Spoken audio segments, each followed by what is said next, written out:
Oh, hi. Hello. We're gathered here once again, friends of the channel, for another day of pain and suffering together, as we get to play the Striker once again. Hopefully it's one of the last times we'll play the Striker, and we'll be done with it by this time next week, but who knows, really. Let's just hope things go well today. But yeah, welcome in. Hope you guys are all doing good. Hope all is well. How are we doing this weekend? It's been an interesting day. I'd like to say going into a day of War Thunder, I'd like to, you know, be on good form, ready to go, you know, well rested, all that kind of, I'm all ready, you know, fired up. I slept like shit last night. I pretty much didn't really sleep much at all, so probably not peak physical condition going into playing 5 hours of the Striker, I'll admit. So this could be disastrous. We're going to find out. We don't know one way or the other until it happens, so we're going to try. But yeah, it was a bit of a weird night last night. I just couldn't really sleep very well at all. It was weird. I was all over the place. So weird day to day because I've just been so tired. Other than that, it's been okay though. I also need to add a new counter to the stream as well at some point of days since last community crash out, because we had another crash out as well this weekend, I think. So yeah, I don't know. Another a vague member of the community decided to have a crash out, so I decided that you know, I was just gonna not put up with their shit anymore, so I just got rid of them. And that removed them from everywhere if they were still in anywhere. So I need like one of those, you know, like those days since last incident. I need one of those. It'll be like days since last community member crash out. I don't know what it is, man. We've had a lot of crash outs this year. It's weird. I don't know why. Shots fired Sunday. Yeah, honestly. That's what we need. We need to be firing some shots today, Nate. We need to do some damage, you know. We need some craziness going on. We need some hype, you know. We need some good stuff going. Something in the air, methinks. Honestly, man, I genuinely, it's so strange. I don't know what it is, but you know, I'm telling you, it's something to do. One thing I've noticed about the crash outs that we've had in the last like 6 months, they all are a similar archetype of person. I would say they're all very similar in the way that a lot of those people act that end up crashing out. So I wonder if it's something about that, something about their personalities just doesn't. I don't know. I don't really know why a lot of these people crash out. I think some of them crash out because I just don't give them a lot of attention because they just come in and do weird shit by the end of it, and I'm just like not gonna. I think this is the thing that you'll probably notice about me a lot is if someone does something especially weird, I'm just not going to engage with it. I'm either just not going to acknowledge it and I'm just going to ignore them. Or I'll just completely disregard whatever they've said or done and then just, like, talk about something else. You know? I don't know. But then it's weird because people just keep doing it.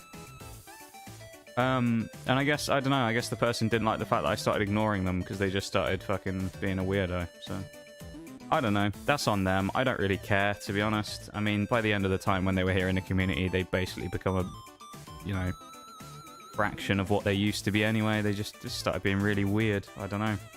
Very odd. Very odd behavior. But we don't have to deal with that anymore. So that's the good thing. Not every day we see a crash out. Not every day, but they are they've happened a couple of times this year now. Weirdly. I don't know why. I don't know. I guess I don't fucking know. I don't know. It's just strange. Love a vibey weekend, yeah. It's the ignore or reject policy. Pretty much. You know, I mean, it's like the same thing with anything, really, with that. If someone just says something that's a bit off-color, I'm probably just going to kind of blank it, because sometimes I just don't... Sometimes I think... This is the thing, and I'll pause the music for this. We've talked about this a little bit before, but I think one of the biggest things on Twitch that you notice that a lot of people don't do, and this is what causes a lot of strife for people, too many people out there don't read the room. And it leads to a lot of like issues with people getting scolded for things or doing things wrong because they just don't think for 1 second. They just do whatever it is they're going to do, and then that's it. And I think a lot of them, if they actually just spent like 1 or 2 seconds using a couple of brain cells, they might be able to avoid a lot of the issues that they end up running into. You know? So, I don't know. A lot of people just can't read the room. And in case of this person, a lot of their stuff towards the end was just kind of tone deaf. So, I don't know. They kind of... I don't know. I thought that was going to happen a long time before it actually did. So, I'm not entirely surprised that they crashed out and left. So, oh well. Another person who didn't really watch the stream anyway, so it's not really that much of a hit or anything, you know. Doesn't bother me all that much. I think these days when it comes to like hardcore community crash outs, if it was one of you like hardcore regulars, I'd probably be a bit like more bothered by it, I guess. Maybe bothered is the wrong word. I'd be more like upset if someone, you know, like a big member of the community decided that they'd had enough and just left. When it comes to like a lot of the kind of fringe people who aren't really around very much, it doesn't really kind of don't really make me all that upset, especially when they do what that person did over their time when they've been here. So I don't know. All I know is it's War Thundering time. Yay! Oh god, it's just the only thing left to spade here. How far are we into it? We're 60%. Oh, fuck me. 60%. Oh. We've got 40% left to do with the striker. 50,000. Oh, dear. So, we did about 40-odd thousand, I think, last time. So, we're looking for a big day today. We have no XP boosters. So, this is going to be hellish. Fucking hell. Let's just get into it. Let's go. Folk just lose it. Dude, there's something in the water, I swear, when it comes to the internet these days. People just do some crazy shit. Hi, Oreo. Welcome in. Good to see you, as always.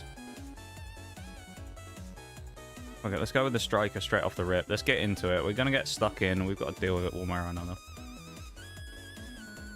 Wee, welcome in. Thank you for the hood pat. We were just talking about the community crash out that I was telling you about earlier. The person who has ejected themselves from the community, and thus I helped them along by removing them everywhere else as well. You want to know something funny as well? The person in question, I don't really know why people do this. They friended me on Steam, but their account was private. So like, they have people on their friends list, but no one can actually look at anything on their profile anyway. Even if they wanted to like invite them to play. A bit weird, isn't it? Well, I've never understood the point of that. But yeah. Could be worse, honestly. Imagine doing the whole thing. Yeah. Yeah.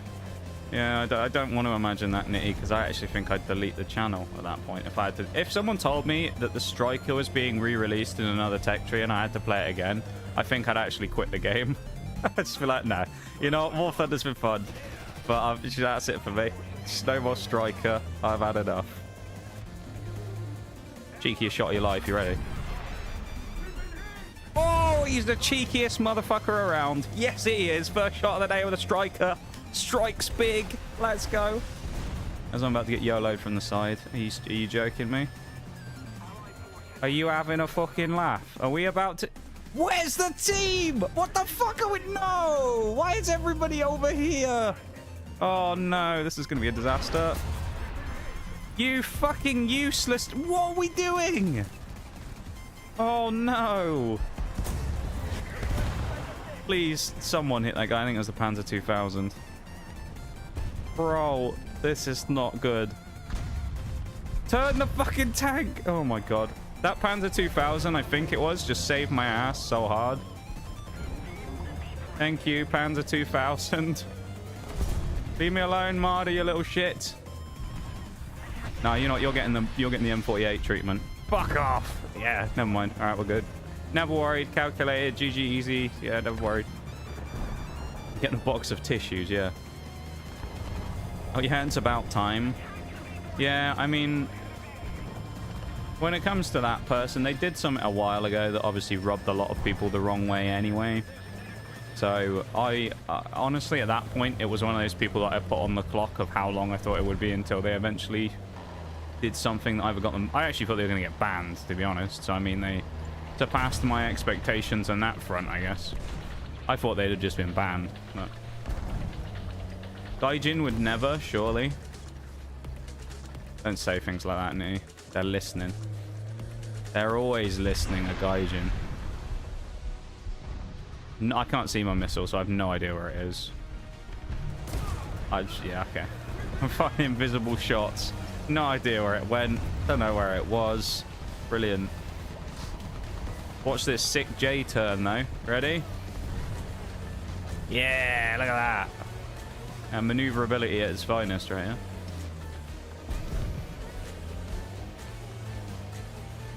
I wonder if this is that same pattern from earlier. Do you think it is? I think he's learnt his lesson. He moved when I fired. We hit the ground as well. It's upsetting. In the ground. How are you doing though, Nitty? I don't think I've asked you, have I? You asked me how I was doing. I don't think I asked you how you doing yet. Fuck.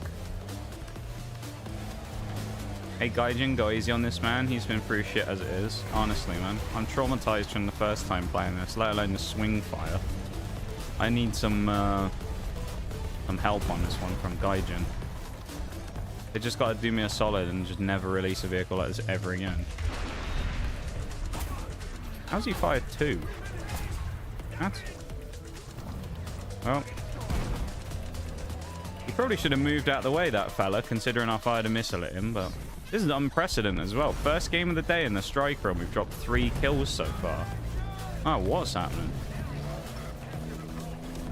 Doing good. Can't wait to get old in 2 days. You know what that means? It means it's a stream day when it's your birthday. You have to remind me, and I'll have to, I'll get everybody to say happy birthday in stream, Nitty. Just for you. Oh my god. 4 kills! What? This is unprecedented territory right now. We'll sing you happy birthday. Yeah, you guys in the chat will sing happy birthday. Oh my god, we've got 5 kills. What is happening? This is our equal best game ever in the... No, don't YOLO me. Please. No, don't do it. Don't... No, not again. Panzer 2000, please still be that he is still there. Please. Please, teammates. Oh, you fucking useless bunch of fucking mugs, dude. How am I getting YOLO twice on this map? In the same spot at everyone. And the first time, all right, the Panzer 2000 saved me. Fair play. The second time, there's like 4 people there. They're all just like, the enemy, am I supposed to shoot them? What? Fucking Christ, man. Panzer 2000's busy, you know. He's otherwise currently engaged. But these fucking mugs over here, what are they doing? Oh, YOLO by a T-62 around our side of the map in full view, and they're just like, duh. The sounds they make are like the Minecraft fucking zombies, man, when they walk around. Jesus Christ. Managed to watch The Godfather after forever ago. It was better than I remember. I haven't watched that movie for years. A long old time. Well, you need a job doing, do it yourself. Apparently. Excuse me, T10, that's rather rude of you. Appreciate if you wouldn't do that again. Very rude. Hard to see where our gauge is because of the snow. Alright. We reload, this guy dies, but he'll probably peek me before I reload. Oh no. How's it feel, T10, to be stuck there now feeling like an idiot? Sucks, doesn't it? Yeah. Well, you're going to feel like even more of one now.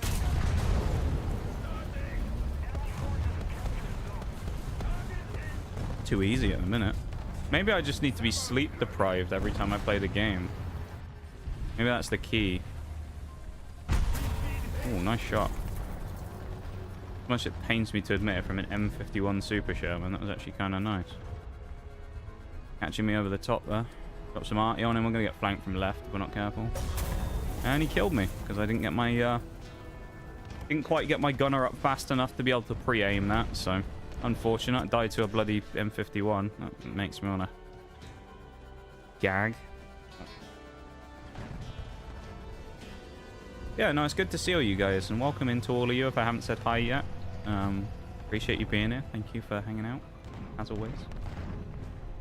I'd prefer that than actual singing, since that shit triggers my fight or flight. Dude, that's like the worst thing ever for me as well. If I'm there, even if I'm just at someone else's birthday and someone goes, "Oh, let's sing happy," oh my god. Okay, we're good.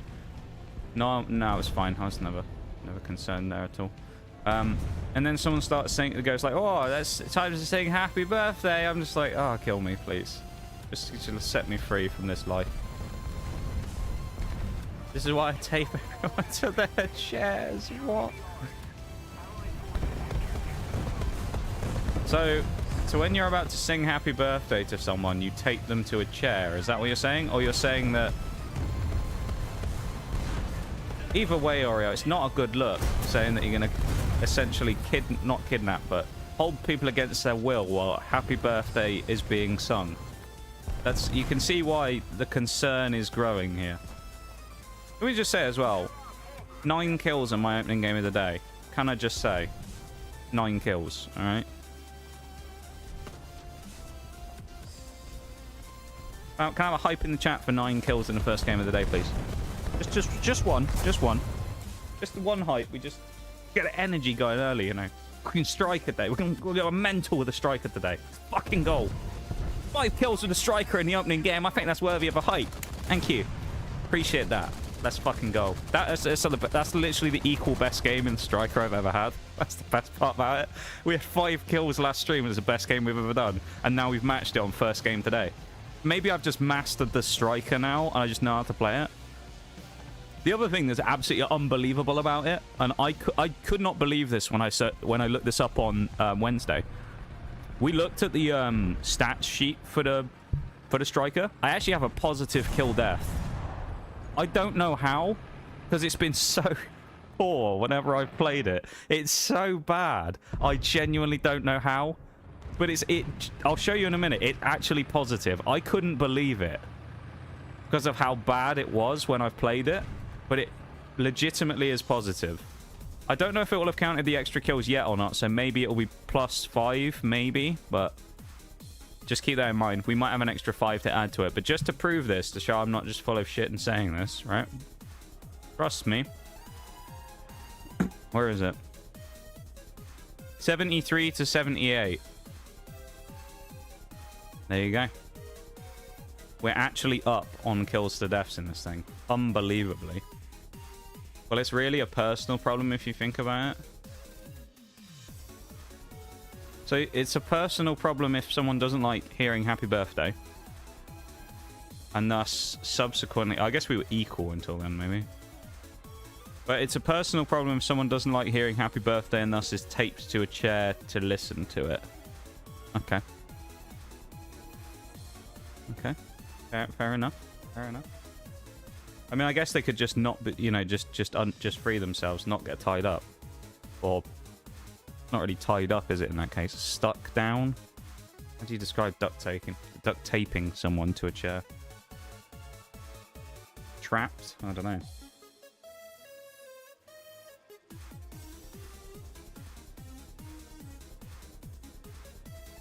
See, knowing what you're like, Oreo, you're the type of person who, if I was there, like, over there in the time of my birthday, you would sing happy birthday to me for no other reason because you knew I'd be really embarrassed if you did it. You'd do it just because you would know that it would torture me while you did it. And I'd just be sat there thinking, please kill me. Me and my dad would both... Yeah, exactly. There you go. You two would just be there, and I'd just be thinking, oh, fucking hell, this is going to be the worst day of my life. It'd be awful. You'd revel in the uncomfortableness on my face while I'm sat there just going, oh, I hope this ends quick. And then when you go, time for the second verse, that's it. I'm never coming back.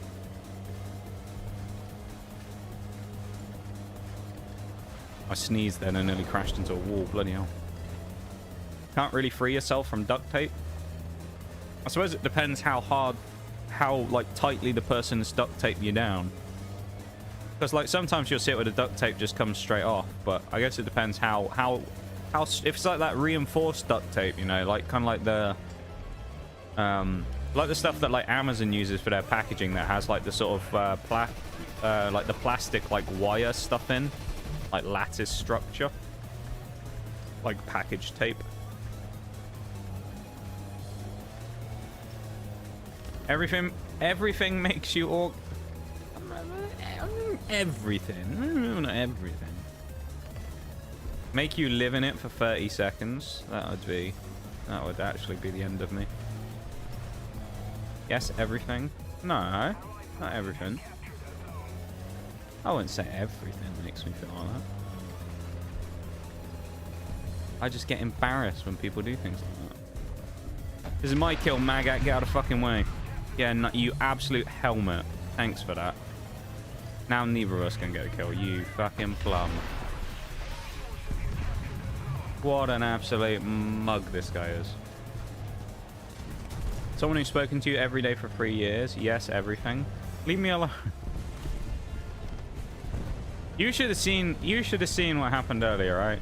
I was talking to Oreo earlier on and I said, my brain is being kind of slow today, and she just came back with, she's like, oh, just today.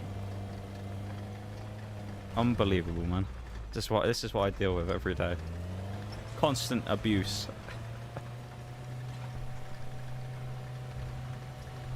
Awful.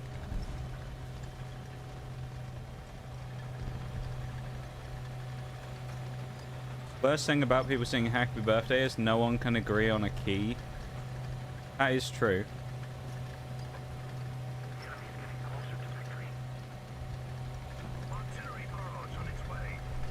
Yeah, there's never any renditions really of happy birthday when people sing it to someone at a birthday that actually sound great, is it?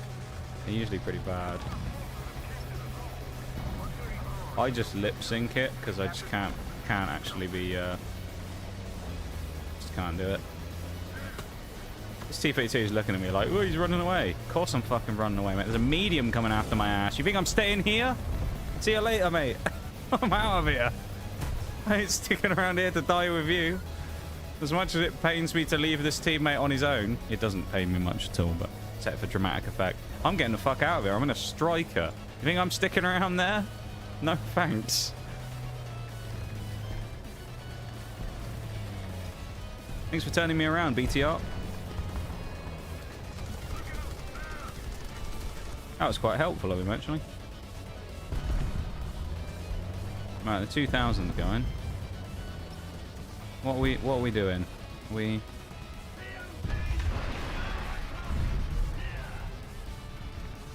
No.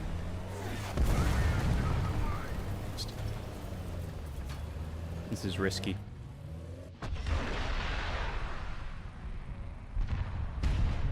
Ah. This is the one. No, it's not. Oh, hello. There's a baton over there. Do you think we can thread one through there? I think that's wishful thinking, isn't it? Yeah, right. Might have been a little too tight of a shot to go for there. I mean, I've landed some tight shots on this game before through questionable angles, but that one might be a little too much. Just a smidge. A smidgen. Fire one through here, though, and see if we can catch him on the track or something. That's his rear.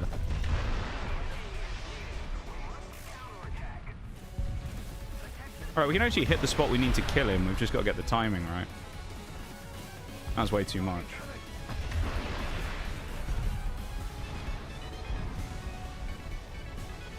It's fucking SPZ BMP, man. It's kind of annoying. In my case, I tried to match the general key, except some fucker can attempt to sing between keys. But I ran over my ammo box and destroyed it. Shit. Well, I have no ammo now. This is awkward. Well.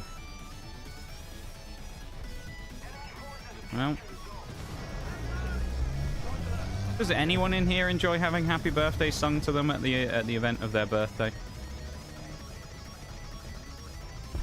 I usually at that point, by the time someone starts singing happy birthday, I'm just interested in eating cake and that's about it. So I just want the cake at that point, you know?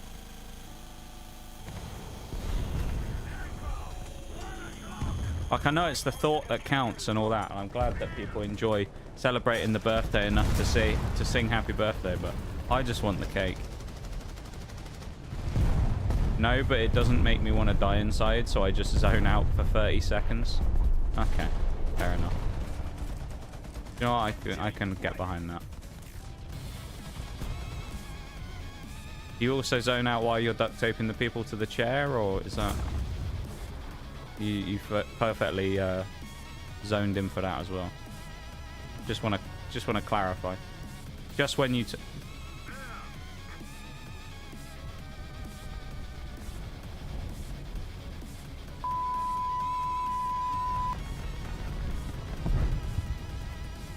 What have I done to offend you, huh, today? I'm so fun. You're evil. That's what you are. You're an evil person. Okay. What did I do to deserve this? Post violence today? That's every day, Nitty. That's every day, mate. I'm telling you. You might think, oh, she's so sweet and innocent. No, she's fucking not. No, she ain't fucking sweet and innocent. I get verbally assaulted every day. Maybe not every day, every other day. I make myself laugh. You do make yourself laugh a lot with these jokes. Just like that time you called me a stain. Which was... That's still the most brutal one you've said out of any of the things you ever said to me. Which, it was a joke. Just for anyone who can't understand that. Just so you know, people say things like that to each other all the time. It's called being friends with people. That was an accident. That wasn't an accident. No. That one wasn't an accident. I mean, it was... I'll give you the fact it was well timed. Please kill the Ag Tiger. How did we survive? I have no fucking clue. SPZBMP kills me now, though. Reload! Let me shoot, please. Oh, fuck you, game. I hate you. I know, but the violence is usually pointed at VTubers and idiots online. Oh, those aren't jokes. Yeah. Yeah, they aren't jokes. That's being fully serious most of the time. Am I not classed as both of those things? That's my response to that. My rebuttal.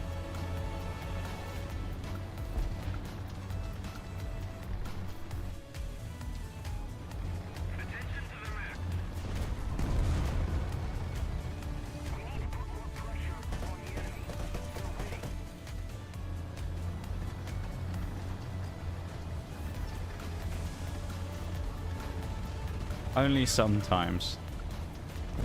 Okay. Only sometimes. I mean, I always say to you, is it really a conversation that we've had? If you haven't said at some point during it, you're really pissing me off now. Oh, there's a Yak Tiger there still. Cool. How much fun was that? The answer, a lot of fun. Really enjoyed that. Oh, it's a great match.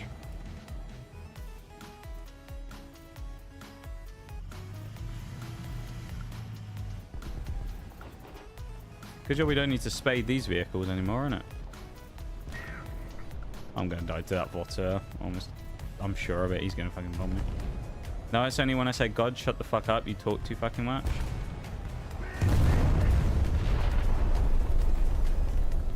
See, this is what I have to deal with, you know? I get told that I talk too little and I don't talk about anything. And then I also get told that I talk too much. I get conflicting mixed messages and I don't know what to do. This is my problem in life. You want to split hairs? You're a PNG tuber. Oh, here we go. It honestly feels like a slur sometimes, but you're no idiot. I haven't done an IQ test or gotten a brain scan.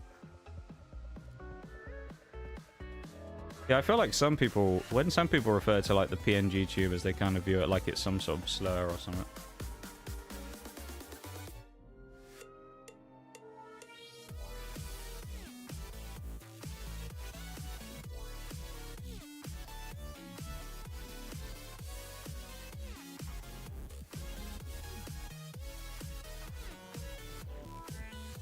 I've never taken a IQ, like an official IQ test, though. So I don't know what my IQ is. I'd imagine it's probably decent, but I don't know. I don't think it's probably anything special. Maybe I'm wrong. I don't know. I don't know if my usually pretty good memory is particularly strong in those types of tests.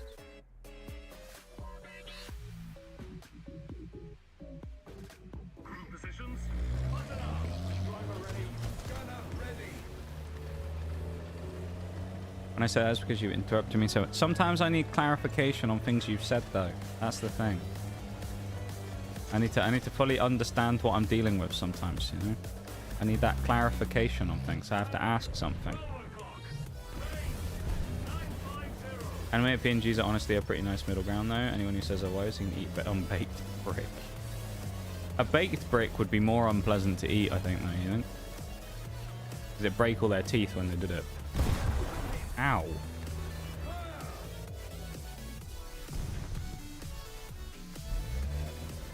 Why am I the only one here again? Oh, fucking hell, dude. These teams. Enemy forces have captured a zone. It's not even, oh, I'm the only one here, but I'm in a vehicle that's like, I'm the only one here and I'm in a fucking striker. I mean, what am I supposed to do? I'm just gonna have to sit here and basically wait to die. Or kill someone over here, because, like... this position's horrible. I can't take C. Here's the whole team. Everybody. But I am literally the only person here. Everybody else is on this other side of the map. Completely. You let me finish, then you get your clarification. Sometimes I do, sometimes I don't. Sometimes I still have additional lines of questioning. Depends on what we're talking about, to be fair. But sometimes you do, though, yeah. Fucking... I don't know what to do in this game, to be honest. Right now, I'm just confused on what to do.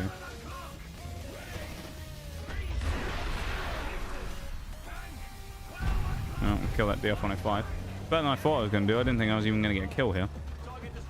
A Bradley over here as well, who he can kill me very quickly with his little tap-tap machine gun thing. His pop-pop gun. Please don't bomb me. Oh, fuck off, man. Absolute fucking loser, dude. Loser behavior right there. I'm a striker on my own on the other side of the map, and you literally have clusters of people sat on cap points, and he's like, oh, we should bomb the one guy. Uninstall the game. If you're not going to go for the cluster of 5 people so that you can go and kill the striker, you don't deserve to be in the bomber. There's like a quad kill on there, and he's like, nah, kill the striker who's solo. What a bastard. How unsportsmanlike, haha. Let's talk about that again, everybody, about sportsmanship, like last time. It's unsportsmanship to play the game, guys. How dare you use strategy because I suck. I'm paraphrasing that other guy's argument from the other day, just to be clear. I don't actually feel these things. Other guy did, though. He didn't like the fact that other people had what's known as skill and outplayed other players, and he thought that was poor sportsmanship. Because I think he's just a bit of a fucking muppet. But, you know. Welcome to the internet. We die because we get shot in the ass. Unbaked brick is clay. I don't think the consistency is something you want going down your throat.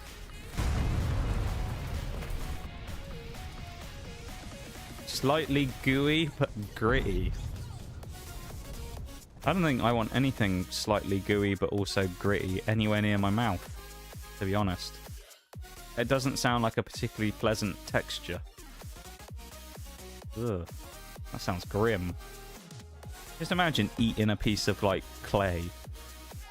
If you were just, you know, you were making a pot. You're doing a bit of pottery, you know, just on the side. Just doing a bit of pottery, making a nice vase. And you go up, Oh, that looks a bit tasty. I'll have a piece of that. Oh. I'll tell you one thing. I will say this. I bet it would be one of those substances which would probably be immensely satisfying to bite. Like, the actual feeling of just biting it would probably be satisfying. But actually, having it in your mouth, ugh. That tastes rank as well. I mean, it's just dirt, isn't it, at the end of the day? Welcome in, Bruised. How you doing? Liquid... Ugh. More like pudding. I don't know what the texture of, like, pudding is like, because it's kind of unique, isn't it? I know things similar to it, but... Dirt. Or sorry... Oh, no, here we go. Yeah, are you clarifying something for me? Custard. It's nearly custard season, though, now. It's coming into winter, which is, like, it's pretty much obligatory in this country that you have that with almost every dessert that you have. Something like that, you know? A little bit of apple pie or something, and a bit of that on the... Oh, man. Beautiful, guys. Going for a trick shot. You ready? Trick shot. Alright, we didn't have the momentum. Alright, we're not doing that. Fuck. Putting these nut. Message delete. Where are you going to put them, Nitty? Huh?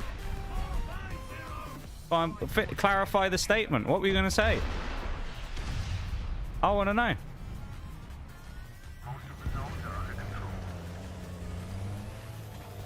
I'm alive, I think. Am I alive?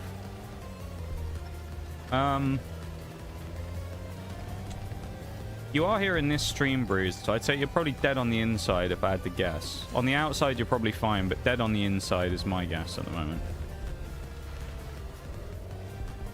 Excuse me, Mr. T-Swing65. That's rather rude of you interrupting me in the middle of my sentence like that. Allow me to dismiss you from the game. He's behind a fucking building, so I can't see him. But that wasn't very good. We didn't have the depression, though. You don't even like apple pie? I do like apple pie. I just don't like apple pie with cinnamon in it that much. Alright? Leave me alone.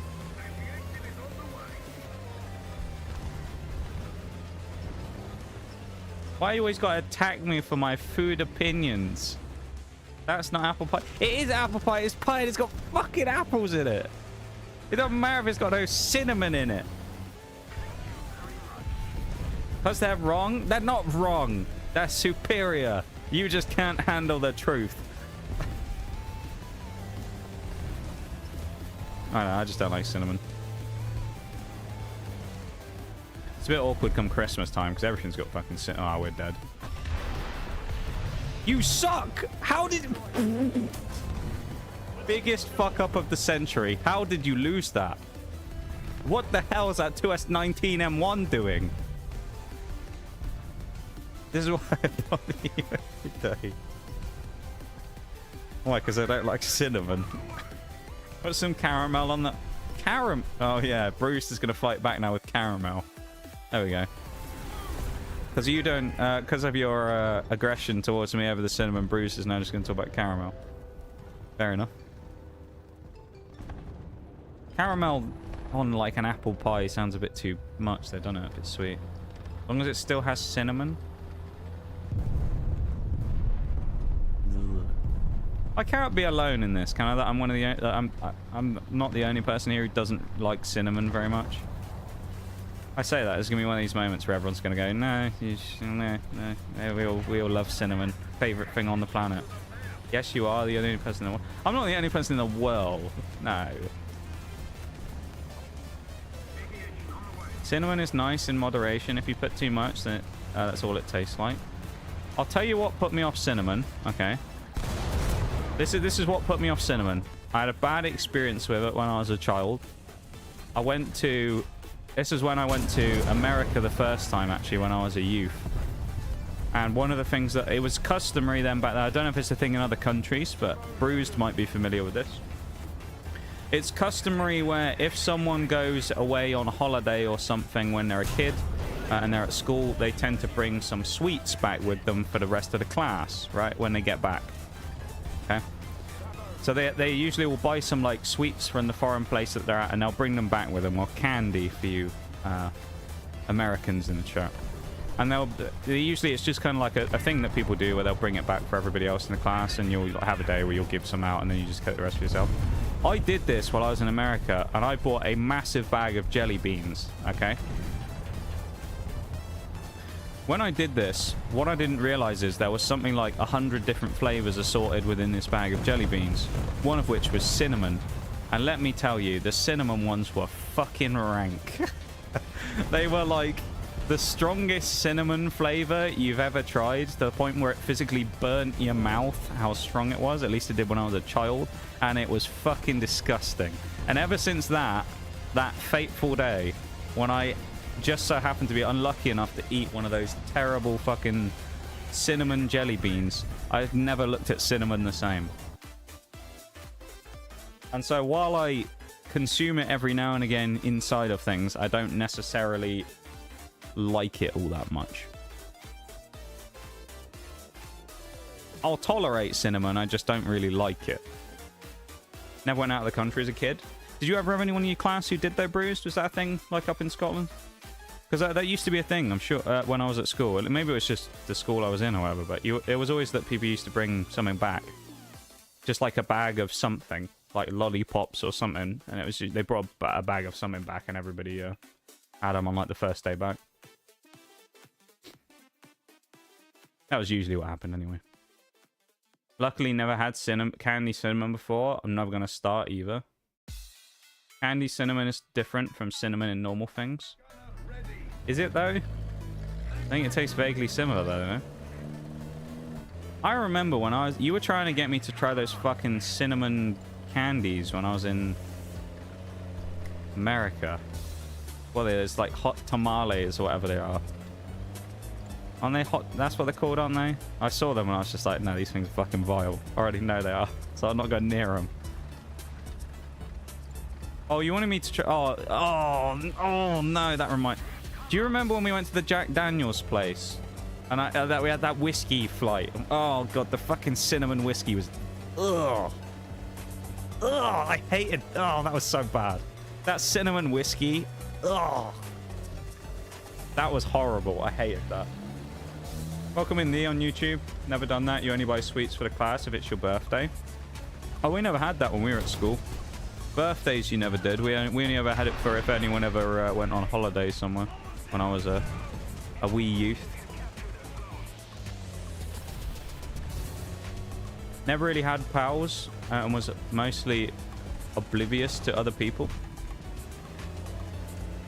Well, it was just one of those things that, like, it wasn't that it was like a class rule where, like, someone did it and they have to get from stuff for everyone in the class. Why is everybody focusing me? I mean, fuck off, man. I'm in the striker.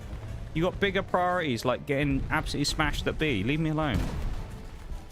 I guess it was just me. I don't know. Mirage can corroborate this as well if we see him later on. Mirage can confirm this. He knows what I'm talking about. It is different. I thought it was so good, but it tasted like the cinnamon candies, which I did not like that. I'll be interested. I'll tell you what I'm interested to try because it's come out since then. That was it blackberry? They released the Jack Daniels blackberry flavor, which they actually the person leaked while we were there. They told us about it early. They were like, "Get ready, we're releasing a new flavor." So that was a misclick. But they said they were releasing a new flavor soon. And they told us about this Jack Daniels blackberry that they were going to make. I haven't tried it, but I'm interested to see what it's like.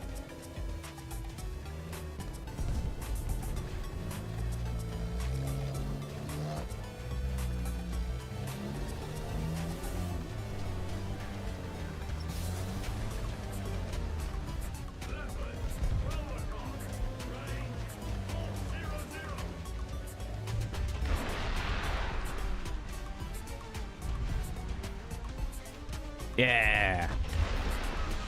Eat that, leopard. Eat this, as Boone would say. That's a terrible shot. As Boone would say. Only time people remembered I exist was because I brought baked goods for lunch. That's all. That's a sad existence, Nate. People just used you, man. You okay now though, Nitty? You recovered from the fight, from the stress of and trauma of being just fuck yourself, Rakuten or something. A phone, yeah. Can't drink. Do you know what? I can understand you not wanting to drink for a while. You were in a bad way last time you did. It was an interesting VC after you finished drinking and were talking to me. Do you actually remember anything from that VC when you were talking to me? Other than the stuff I've told you about that you said that was kind of funny. Where it was like... But essentially what happened is Oreo had been doing some drinking games with some friends. And then afterwards I was like, do you want to watch some of it? And she was like, yeah, why not? And she was absolutely hammered at this point, alright? Joins the VC with me. It's just completely like incoherent. And I'm like, fucking hell, this is going to be a time. And it was just like... You could barely get a word out because you kept slurring a lot of stuff. You were like actually not too bad, but you slurred a lot of like words towards the end of sentences and got really quiet, so I didn't really hear a lot of what you said. And then there was a few times I'd ask you something and you'd just be like, okay. And it's just like, you haven't heard what I've said, but I'm just not going to question it. Just like, I'm just gonna move on. It's just funny because it'll just be like, you know, I'd ask some question about something and you'd just be like, okay. That was funny. It was a funny night. It was funny talking to you. The rest of that day was not funny, but, you know, that's a me problem. You were in a bad way there. Leopard, mate. Fuck off. Honestly. CRPH89. Gotta get a name that actually makes sense, alright, pal? Come on now. Okay, cool. My bad, I just accidentally pissed off the Rakuten automat again. Oh, please don't kill me, Rakuten. That'd be a real shame. That was a funny night, though. May I ask what happens if you didn't, and did it count if you went from different states, England to Wales? Oh, you were shot and killed. That's what happened if you didn't bring the sweets. Mirage, mate, you can confirm this, right? When we were at school, this used to be a thing, right? No one else has ever heard of this, apparently. When we were at school, if you went on holiday or someone else went on holiday, you had to bring sweets back for the class. That was the thing, wasn't it? It was like an unspoken rule. If someone went on holiday, they would bring sweets back for the rest of the class. I'm not just remembering this completely wrong. This was a thing, right? No one else has heard of this in this stream. They all looked at me like I was mental when I said that. So that's the first part of that question. Yeah, you'd be shot and killed, actually, if you didn't. I mean, nothing happened because you just... No one really cared all that much. I mean, we were young kids, so we enjoyed getting some sweets, but not everyone probably forgot in 2 minutes if you didn't. No one's gonna hold you to it and like crucify you or something. You know? You weren't gonna get put in some thumb screws for it. No one was really that bothered. But also, to clarify the other part of what you said there, different states is actually the wrong terminology because England, Wales, Scotland, and Northern Ireland and Republic of Ireland are all countries. They aren't states. I don't want to be in actually, but no, they are actually countries. So there you go. They're all separate countries. We have counties within our or within England which are kind of considered like our states, if you will, but they are separate countries.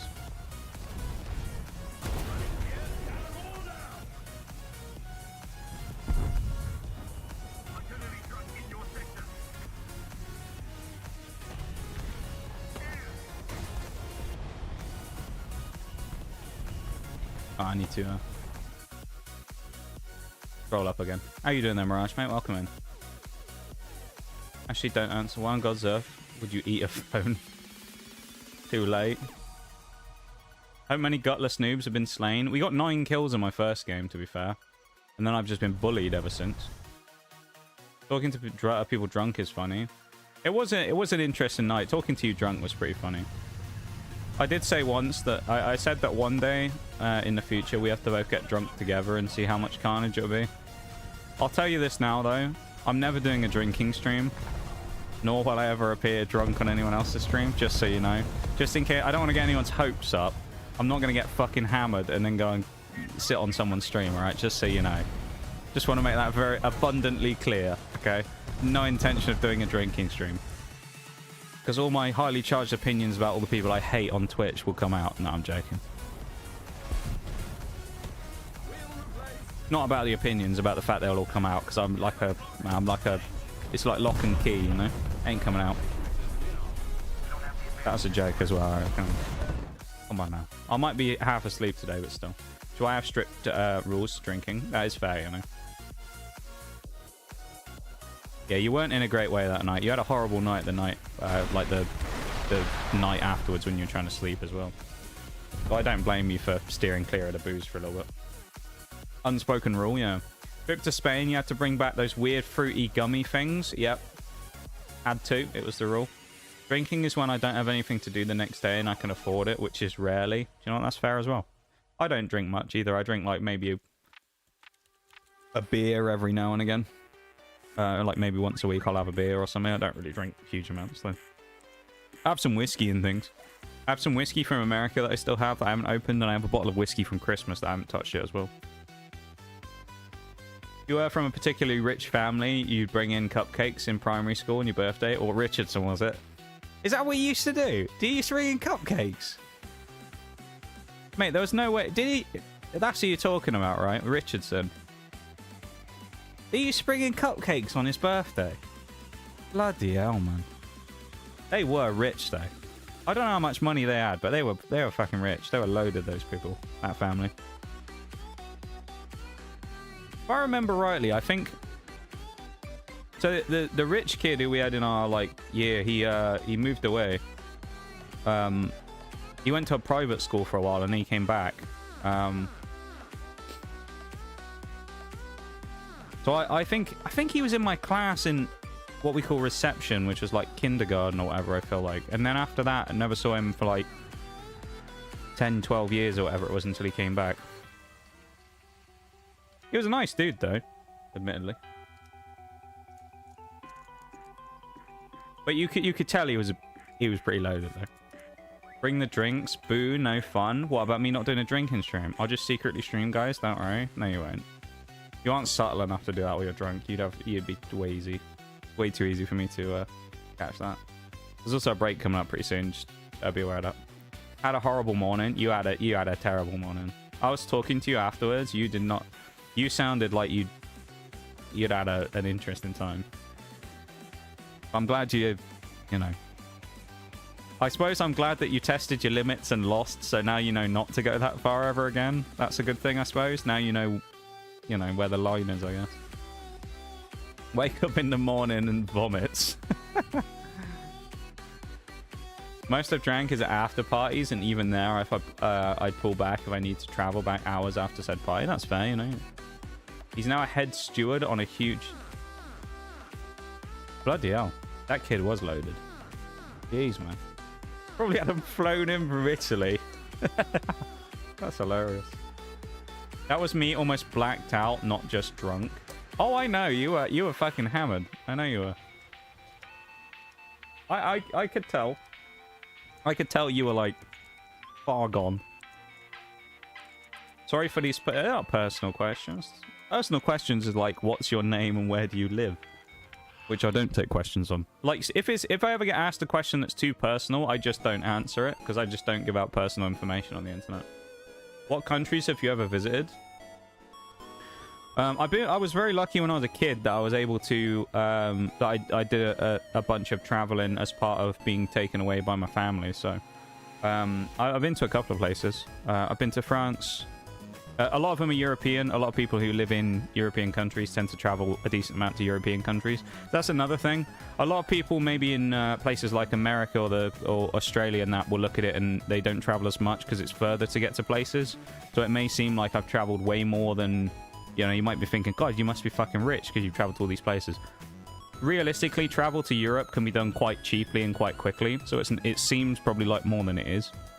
But I've traveled to France. I've been to Italy. I've been to Spain. Some of these, of course, were when I was so small I don't remember it. I was like a baby, so...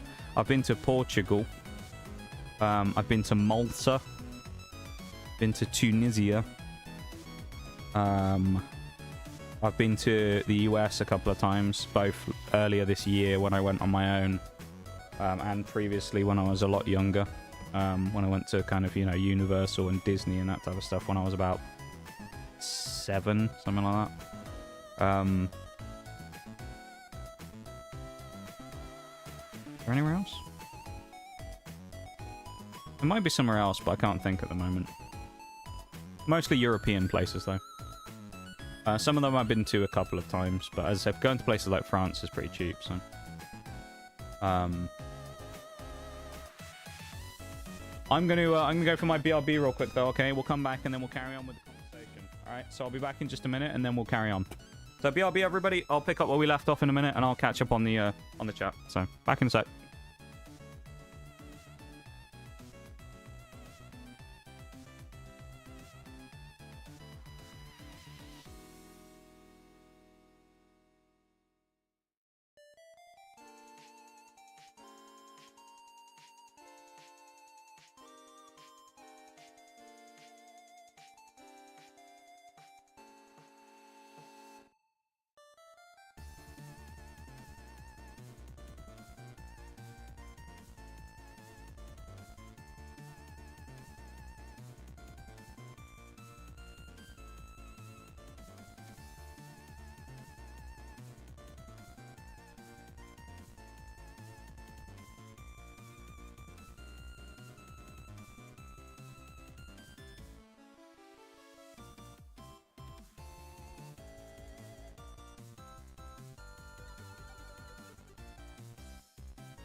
I'm back.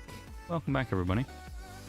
I read this from Mirage as well. I read it a minute ago, but I'll read it out in case anyone missed it. It's also an adult rule if you work in an office. this actually applied to us at the lab as well. So we used to do this at the lab. There was two things. There was also a lady that used to work at the lab who was in the room next door to me, doing the metallurgy stuff. He used to be a baker, so if she ever found out it was someone's birthday, she would make some and bring it in. So she used to bring in like cheesecake and stuff like that all the time. So she would sometimes make stuff. I think in my case, I wasn't actually there on my birthday because it was a day off, so I didn't have to go in. But yeah, they used to do that. So I used to see it fairly regularly where people would bring in like donuts or something. They used to go and buy like a, you know, dozen Krispy Kreme donuts or something and bring them in a box. This is what Mirage is talking about. I don't know if it's the same in other places, but again, it's a kind of an unspoken rule here, which is if it's your birthday, you bring in like cake for people in an office or where you work sometimes. It's an adult rule. If you work in an office, you bring in cake to the office. Like, great, I have to pay on my birthday and give people I don't even like fucking cupcakes. Exactly. People you don't even like, you gotta give them fucking cake for free. Honestly. Nox, what's your blood type?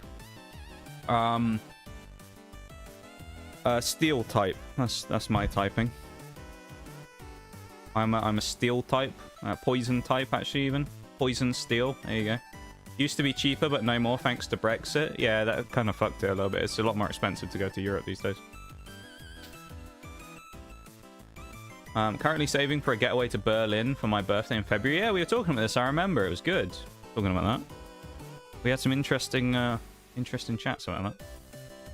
I have a crippling addiction to Lucozade Sport right now. Mate, Lucozade Sport's goated though. Which flavour? That's the one. Orange or the raspberry? Because I always thought both of them were pretty great. Just one of those craves for one thing. Crave the energy of the sport's power. Crave the sweet release of Lucozade from the cripple of the nipple of the bottle. The cripple of the bottle? I think it's because I read crippling addiction before. Always felt uneasy drinking out of them. It is a bit like a nipple on the end, isn't it? It's a bit weird. You can't help but feel like a bit of a weirdo having a suck on a Lucozade Sport out in public, can you? There's something a bit weird. Felt sus writing that out, but thought it was funny. There's something about it. It's a bit weird, innit? The Lucozade Sport nipple top. It's... I don't know. It's a bit strange. You're a world traveller compared to me. I haven't left the UK. I thought you were from America, to be fair, Lee. There you go. To be fair, I'm going to Belgium soon, so that's something. Hey, oh, that'll be good. I'd say, the thing is with a lot of this stuff is, a lot of that was when I was younger, but there's also reasons for that as well, right? Part of the reason why when I was able to, get away as much as I did back in the day when I was a youngster was partly due to the fact that obviously both my parents worked. So both of them made, you know, decent enough money. But also, when it came to that, that was supplemented because of a accident that my old man had when he was working at one of his previous jobs. So if you don't like gnarly injuries, close your ears for a few minutes. But when he was... so my old man, years and years ago, this is like... 40 years ago now, probably. He used to be a policeman, right? And on one day, he had been called out to a emergency, like, rapid response call that he needed to get to very quickly. So he got all his kit, and he ran down the corridor, right? This was in about mid-90s, I think, if I remember correctly. This was not long before my brother was born, if I remember correctly, so it would have been about maybe 96, something like that. So he ends up running down this corridor to try and, you know, get to the car to go and investigate what it is. And what he didn't know is that someone who'd been out there had been doing some cleaning, so they mopped all the floors, but they didn't put a wet floor sign down. So he came running out. You can probably see where this is going. He came running out, you know, flat out to try and get to this, get to the car so they can go and do what they need to do to go investigate, what, you know, sort out what they need to do. And the bit that they've just mopped is at the top of a flight of stairs. So he gets to the top of the stairs while running, you know, flat out, slips, completely, like, flies over the top of the stairs, and you know how when you roll your ankle you land on the side of your foot? He did that down a 6-foot drop of stairs, which completely destroyed the entire ankle joint, dislocated it and broke it pretty severely. of which it effectively suffered irreparable damage that hasn't really... It never healed since. They took too long at the time resetting it back in place as well, so it had all swollen and kind of hardened in place. It's kind of what tends to happen with dislocations, is you need to try and get them back in fairly quick. Otherwise, it kind of starts to settle, and it gets kind of really stiff and becomes notoriously difficult to get back in. So that ended up happening, and he ended up having sort of like 20 or 30 years worth of damage on that effectively, which then, of course, resulted in them kind of paying because it was a injury sustained because of negligence from someone not putting a wet floor sign down. In an emergency services place, keep in mind as well. So, yeah, it was pretty gnarly. And because of that, he ended up, you know, having kind of supplementary income from that as well, because after he left, they ended up paying a certain amount of money. It wasn't like a legal thing, but it was something that they just did as a, I don't know, some sort of scheme that they had, where effectively, because he'd been released because of that, they ended up like paying him every month, which was good, I guess. So when I was younger, my family had a little bit of extra money here and there to be able to do things like that, and me and my brother were very lucky in that regard. So yeah. What's the number on the back of your debit card? 613. Oh shit, I wasn't supposed to say that. Oh god. Oh no. I really shouldn't have told you it was 613. That's terrible. Someone out there now has got a card with 613 on the back, and they're like, how does he know? He wasn't talking about my card, was he? Has he seen a picture of it? Orange raspberry is too sour. I used to like the raspberry one. Lucozade Sport, though, either of them are good. I did used to like either of them. Ice cold, though. Oh. Any of the citrus flavors are a safe bet. The thing I find crazy as well, and I know it's because of all the artificial flavors. Dude, when I was in America, you remember, Oreo, on that day where, well, Buc-ee's had like about 1 billion flavors of drinks as well. But you remember when we went to Esther's house on that day? And then we came back and you were like, oh, I need to get fuel. Let me just stop off real quick. And we went to a petrol station, as I'll call it. But of course, you call it gas station. Went to a gas station and I was like, oh, I need to go for a piss. I'll go inside. And I went inside while you went to go and sort out stuff because I think you were going to buy a drink. You wanted to buy some sweet tea or something. And there was like a fridge with like 1 million types of Gatorade in. I was just like, what the fuck? It's like, what do I choose? There's too many options. So I had to try and choose between the 1 million different flavors, which I ended up picking a strawberry flavored one, which actually was quite nice. But yeah, it's a bit overwhelming in America because there's like 1 billion flavors of everything. So I was just like, oh, let's go just grab one of these. Grab a little sports drink, you know, rehydrate myself after, you know, sitting around for a few hours, as you do. And it was fucking crazy.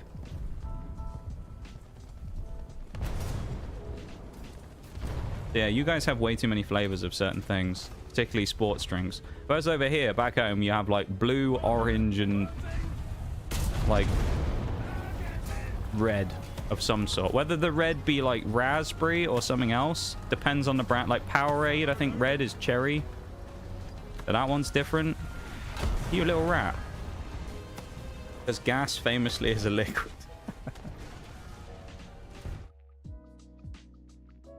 Blue is best sports drink. I do tend to go for blue if I have the choice, to be fair.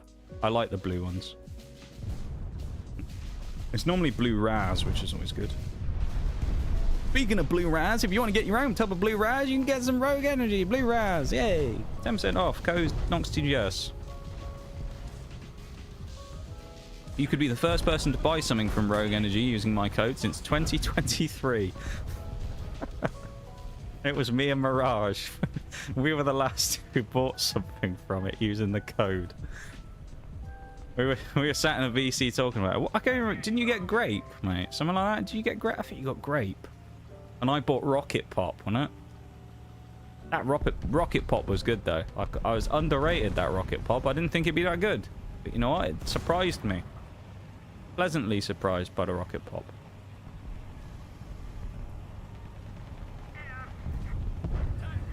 Thing is with something like Rogue, it's one of those things which, like in my case, you need disposable income for, and it's like I just have other things that I just need to spend money on, so I just can't afford to spend it on something like that.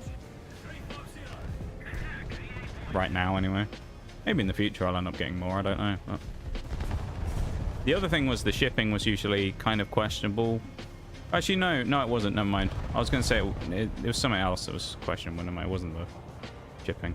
That was another thing I bought before.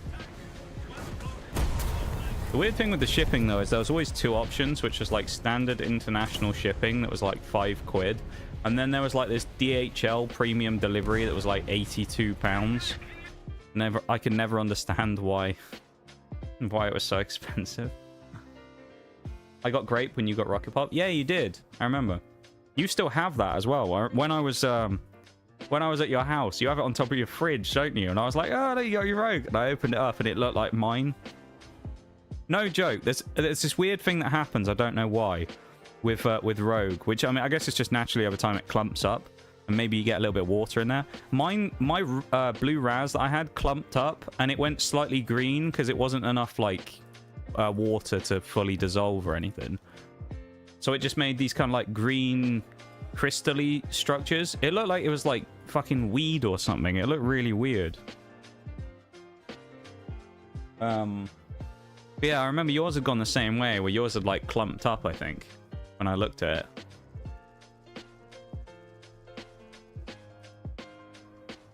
Yeah, you got grape when I got rocket pop. That must have been what it was then. Is Mirage got something at the same time as when I got the second lot. Rocket pop was good. I like rocket pop, yeah. It was a good one. I liked all the flavors of Rogue. I have nothing bad to say about Rogue whatsoever. I think all of their drinks are actually really good. As I say, the only thing for me is right now, it's just one of those things where I just, kind of like with Pokemon cards, I'm just priced out of it. So I just choose to spend my money on things that are more, you know, essential. Like gambling. No, I don't. I refuse to spend money on gambling. Unless it's in video games and doesn't cost real money. Like Fallout New Vegas, I'll happily gamble all my caps away playing games of Caravan. If it's my money, though, then fuck right off. We're dead. My gun has been killed already. Are you serious? Are you having a laugh? My gun is dead. Brother. In what universe does he die to one machine gun shot through the side of the tank? Only thing is they're not focused on their drinks anymore. Yeah, no, I've noticed that as well. It's kind of strange, isn't it? Because they, I haven't seen them release a new flavor since 2024, I don't think. Which is kind of odd. I know they did some, like, repackaging on some of them. I think the Tiger Blood one that they had, that was their, like, special flavor. I love that the mouse hit me and so my gun just goes wobble, wobble, wobble, wobble, wobble. Makes sense, right? Which then made the missile wobble. But yeah, Tiger, they did like the rebrand type thing on the Tiger's Blood one, which was limited, and then they brought back, which I thought was strange because I thought it was limited. And then they brought it back again. And then after that, yeah, I haven't seen anything since from them.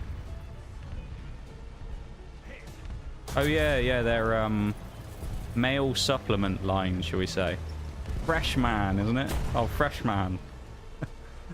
Yeah. Good old Freshman. Got out early. Gonna be picking up my new guitar. Oh, hello. Put some pictures in the Discord, Nitty, of your new guitar. Go on. Show us your guitar. Go away, mouse. You're such an annoying bugger. Oh, actually, fuck off, man. Have a good one. Nox and Khan, I'll see you when I see you. Have a good one, Nitty. Thanks for hanging out, man. Appreciate it as always. Take it easy. Yeah, the Viagra line. Gamer boner pills, yeah. I don't know what that says about gamers, that they're aiming them at the gaming community and male enhancement pills, shall we say. Catering to incels who can't get it up for real women anymore. You don't have to insult me like that on my own stream, right? Come on now. That's just unreal. I'm not having this anymore. All right, come on. The jokes earlier were enough. You don't have to go and be like that. Joking. joking. Oh, fucking hell.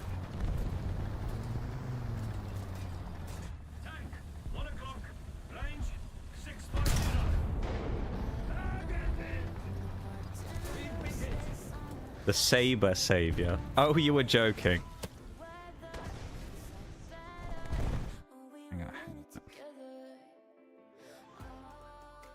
That's it. That's me done for the night, everybody. I'll see you. See you on Tuesday. All right, have another good one. Yes. Have a good one, folks. I'll see you. Fuck you all. I hate all of you. Fuck you, people. Fuck you. You people. Peasants. Unbelievable, man. I'm just fucking memeing about today. I'm getting fucking destroyed by my... I don't even have to say anything and I'm just getting ripped a new asshole by the chat. I mean, what the fuck is this about? What have I done to offend you all today, huh? Unbelievable. Did you know what I'm gonna do? Do you know what I'm gonna do? Do you know what I'm gonna do? I'm gonna switch on fucking ads for subs now. That's what I'm gonna do for all you people. Fuck you, the lot of you. Switching on 5 minutes of ads for all of you every 10 minutes now. Fuck you. Get out of here. How's it going, Pred? Welcome in. What a time to join the stream.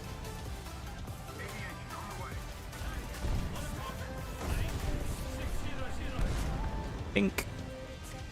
That hit way higher than I thought it was going.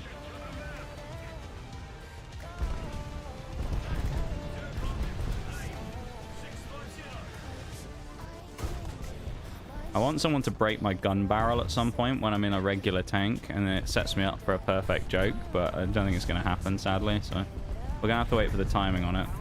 Hello, big dumb IS4. Hello. You're big and stupid, aren't you? Sit there and let me shoot you. Yep. GG, bro.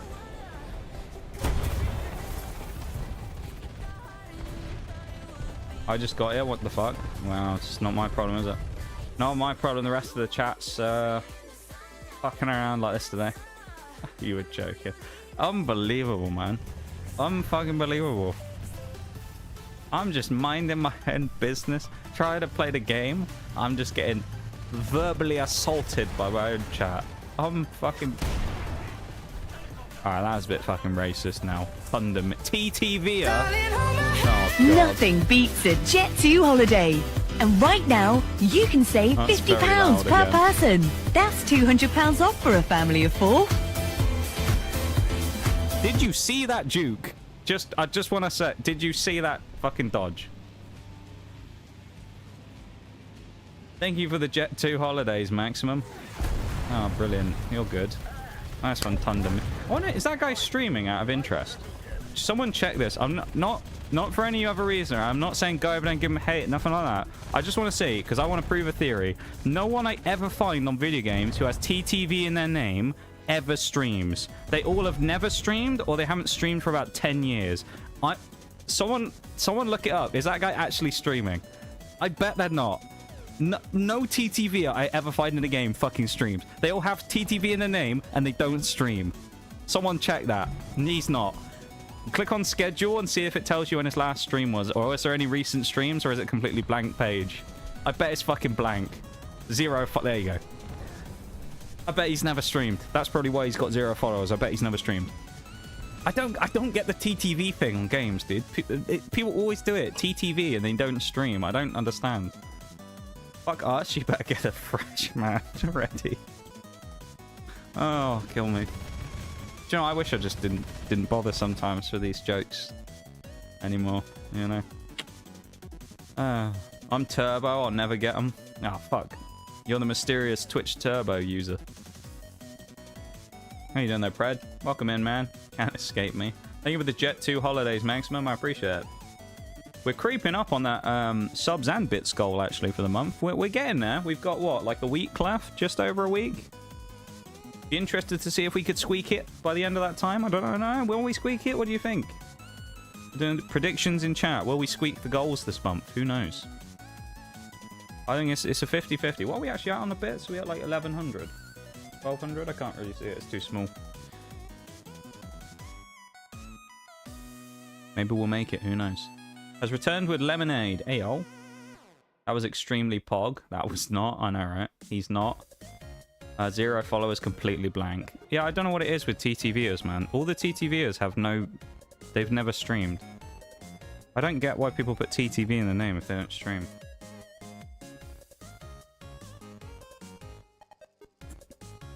I mean, personally, though, just as a general thing, I just don't put TTV in my name anyway. Anywhere. Because there's a couple of things with it. If you put it on, like, a certain platform, I feel like having TTV in your name has... Oh, my...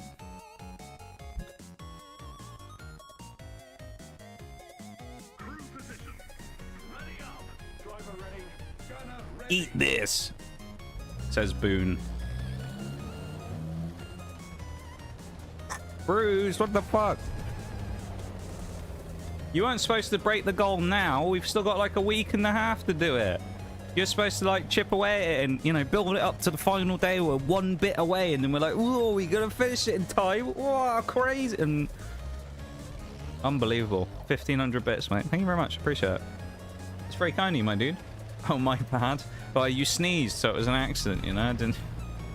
It's just an accident. Thank you very much, man. I really appreciate that. That's very kind of you. Thank you for the bees. You're too nice to me. Just trying to soften the blow of all the abuse I've suffered today in stream. That's it, isn't it? Yeah, peek me. Fuck you! Dirty SPAA scum! I say while playing the ZSU in the Chinese tech tree. Sorry, I like to disappoint. That's my middle name, Disappointment. Thank you for the 1,500 bits, man. I really appreciate it. Thank you, thank you. It's incredibly kind of you. Those people are stupid. Thought you said beat me for a second. What? Oh. I see what you mean now. I was confused there for a sec. Oh, you twats. SJ Smuggler. I think the SJ stands for. If it was FM, that would have been amazing, wouldn't it? The old freshman smuggler. And you started a hype train. Let's go. That's like the 3rd time this month that someone single-handedly started a hype train, which is weird because I always thought you needed 2 people for a hype train. Or am I crazy? Or has Twitch changed it where 1 person can trigger a hype train now? Sag jockey. Eat this! Eat this! The Boone's going crazy today, killing people. Thank you, 2, for the 111 bits. The 111 bits rather than the 222 bits today. Equally, well, actually, 111's easier to say. That one's nicer. That's easier to say than saying 2 gave 222. Bit easier to say that one. I like that one. Thank you for the 111 bits, man. I appreciate it. Going towards the hype. Oh, no, it hasn't triggered a hype train. It's incoming. How has it not triggered it from the 2 of you giving it? That's weird. I thought it would have triggered it from both of you doing a bit. What the fuck? Shaking it up a bit. Yeah, that's fair, you know. You know what? Respect. I respect that. Please don't have a K-Panzer 70 still here around the corner. Yay! We're not dead yet. That's good. Hello there, Mr. Rat. Who are you? Fire early? Fuck, he's not pulled around the corner like I was hoping he would. If I pull around there, I'm 100% getting shot, aren't I? But he's looking at this M60. Now it's my chance. I got the Master Assassin. That's the wreck. Where is he? We're dead.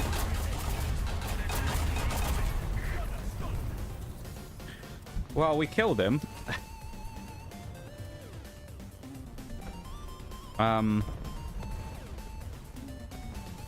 We did definitely kill him.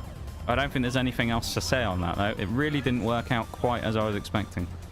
2 shots of vodka pours the whole bottle. They changed it on the hype train. I feel like they're just getting desperate now, aren't they?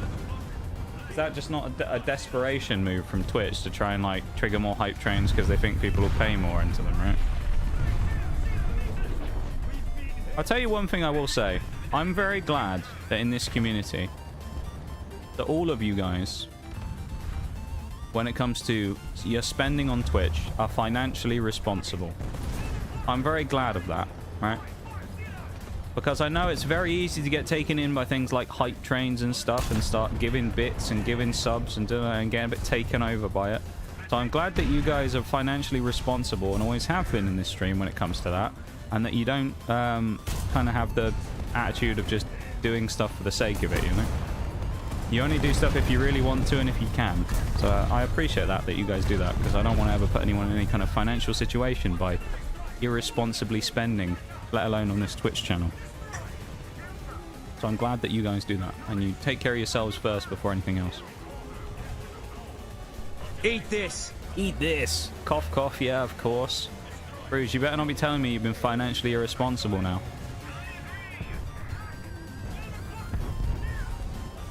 Unbelievable. Well, I suppose it's kind of hard to say if anyone's financially irresponsible, really, isn't it? Because, I mean, nobody knows how much anyone makes or anything like that, so... Some of you been here, I don't know, maybe you earn £1 million a year. Then is it irresponsible if you bought 100 bits? You know? It's all questions that are valid. But no, I'm glad that with you guys here that no one's ever... The other thing, I see it sometimes in chats, though. I don't know if people are actually memeing when they say shit, but you'll see people that'll be like, this is my last 100 bits, I'll eat ramen for a month. And it's just like... I hope you're not actually serious about it when people say things like that. It's like, jeez, man.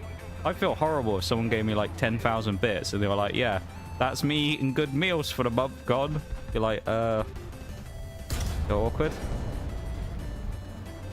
Feel terrible when someone gives me anything, let alone fucking like 10,000 bits and said something like that, you know? Be the end of me.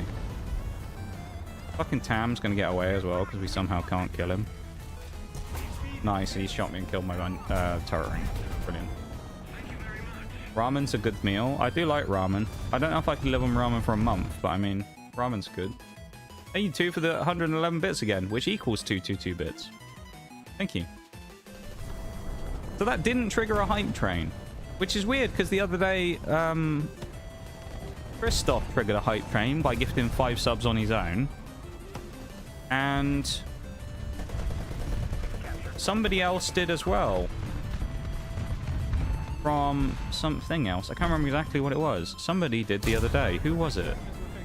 But someone else triggered a hype train. Was it Forks? Forks resubbed with Prime. That's what it was. And it triggered a whole hype train. Which was really strange. I don't know. What a world we live in. Thanks so much, everybody, for the do you know what? Twitch might not have acknowledged it as a hype train. I'll call it a hype train. It was a train of hype, even if it wasn't a hype train. I think even...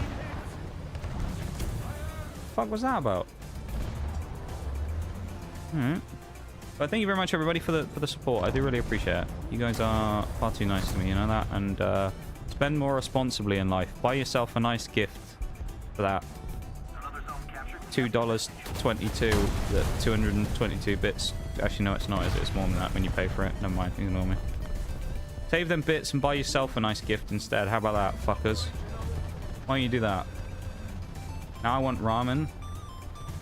Ramen does sound kind of good right now, though. To be fair, Oreo has made some nice ramen stuff before because she adds bits to it. Like, she made some eggs and stuff and put that in. Got some seaweed and stuff. That was actually really nice when you showed me a picture of that. It looked really good. Even though it was just, you know, like a classic, like, packet ramen that you just spruced up. It was fucking crazy. People could survive eating rice. People could survive eating ramen. Oh, fair point. Fair point.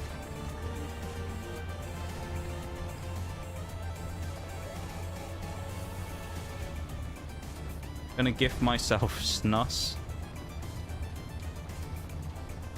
What?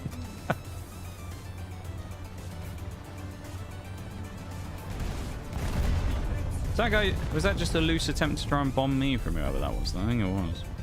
A shit attempt trying to bomb me. Who's in here then? They're going to be on the other side of the wall, aren't they? They're 100% on the opposite side. Let's go with this T-3485 guy. What? Oh, he must be here. Hello. He survived. Look at what a hero. He lived in the T-34-85. I'll protect you.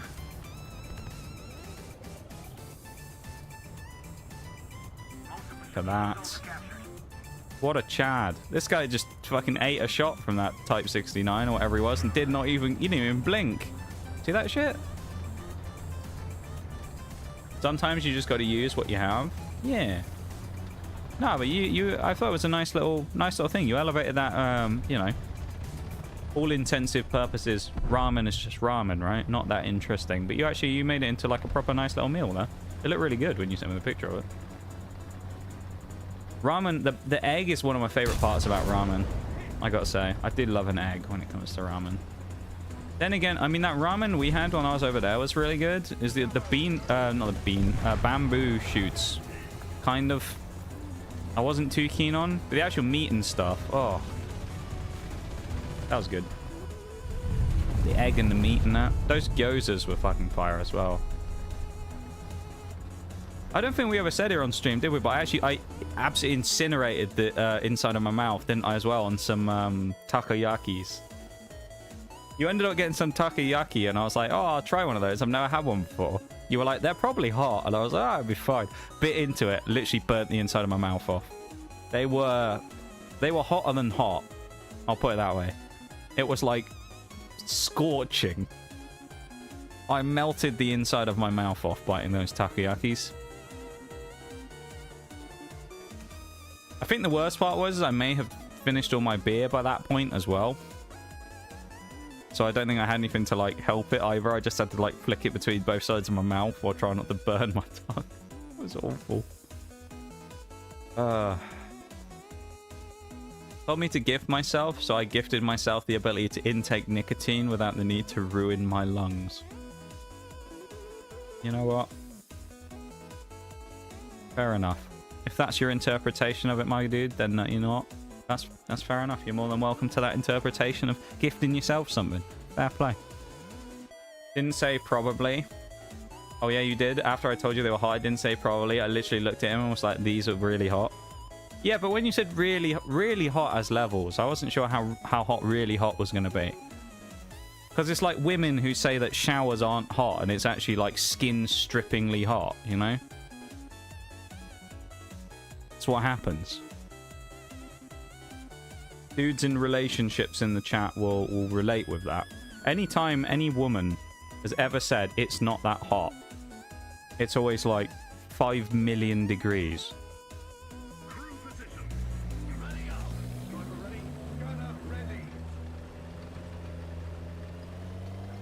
Add some ramen, some sour sauce, some toenails, and a bit of egg in the shell, and some toenails. Is that the secret ingredient, Bruce, that makes the difference? Is it toenails?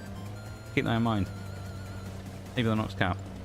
Yeah, but if I say it's really hot, you should take that as a sign.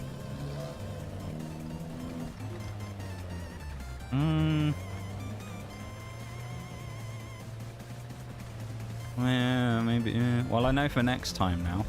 If I ever go back, say if I ever go back, when one day I find myself in America once more, and you tell me something's really hot, I will heed your warning and I won't bite into it. Or in that case, not bite into it, put the whole thing in my mouth. That was what was worse. It wasn't like I just went, oh, I'll have a little bite. I literally just went, stick the whole thing in. Stuck the whole thing in my mouth, and then it just exploded with this fucking molten liquid. You know, from the saucy octopus bit inside. Fucking killed me, man. It didn't ruin the meal though, but it was I had to take a good 5-10 minutes to recover afterwards, where I was just burning.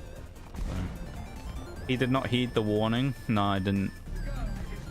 Yes, Plazo likes the shower to be at the temperature of the river of sticks. What a way to describe it. Do you know what, mate? As well, I'm sure you're not wrong either. I bet that's 100% accurate. I bet it is the temperature of the river. Why is there a Ferdinand there, first of all? And how did I miss him? But I bet it is the temperature of the river of sticks as well. I don't know what it is about women when it comes to having really, really hot showers and stuff. I don't know. How do you do it? I don't know how they do it, man. It's impressive, but also scary at the same time. The steam is like a Russian bathhouse on steroids. Oh, that's funny. I like that.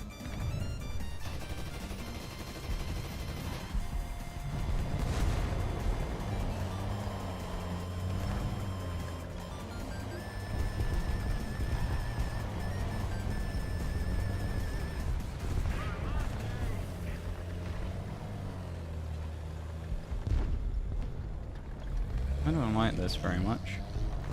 This feels very exposed. Hello.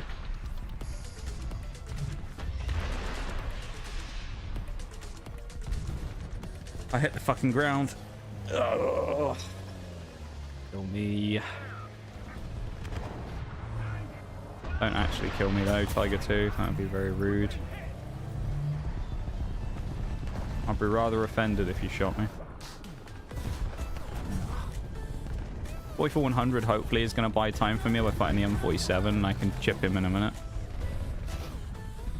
As my machine gun breaks or runs out of ammo. No, it breaks, I think.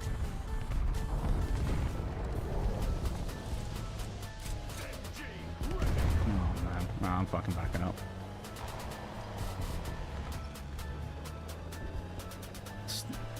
It's like the fog of war. I have to take one step at a time to work out where I am.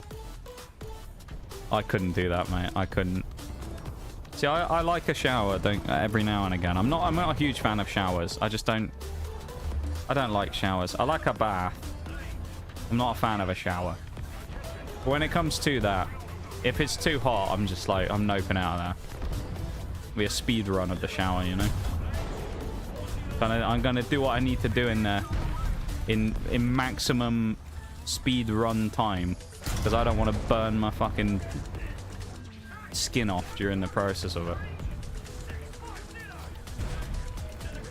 The other thing is, it's always hard I find in showers to actually find the right balance between the temperature, because it's either slightly too hot or slightly too cold. It's impossible to find the middle ground. Hello. What are you looking at, Frenchman?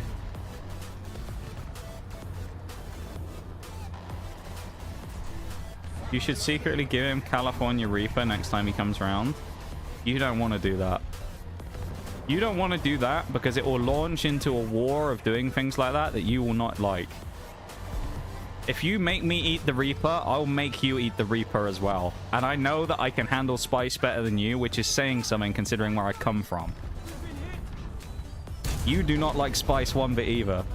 You would be putting yourself in the crosshairs there if you did that. Well, that's all I'm saying.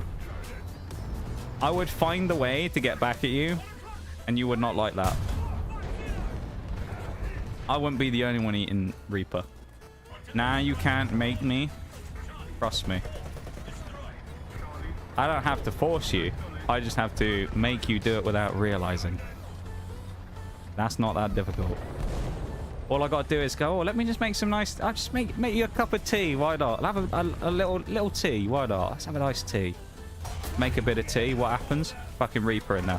Reaper tea, that's what I'm making. Stew it. Nice tea bag of California... Actually, it's Pepper X now is the big one, isn't it? Isn't it Pepper X? What a silly name, though. I mean, California Reaper sounds like Pepper X. I mean... Sounds like a fucking Siege update. We are pleased to announce the new season, Pepper X. Sounds like that, doesn't it? Except I can watch you the whole time. Nah, not while you're asleep. While you're asleep, I can make preparations. And then when you wake up in the morning, you're like, oh, I want to make some coffee. And then you find out your coffee machine's been rammed full of chilies.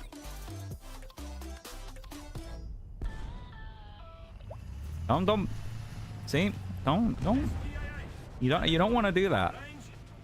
I'm telling you now, for your own safety. It's not something you want to do. You don't want to get into a war of doing that with me. I promise you. You will not win.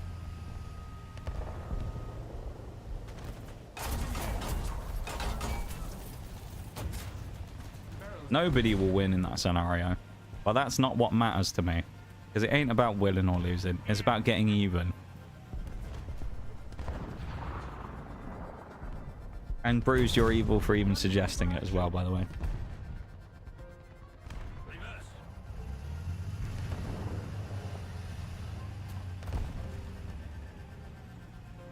This whole stream is just people bullying me today, isn't it? It's terrible. Unbelievable, man.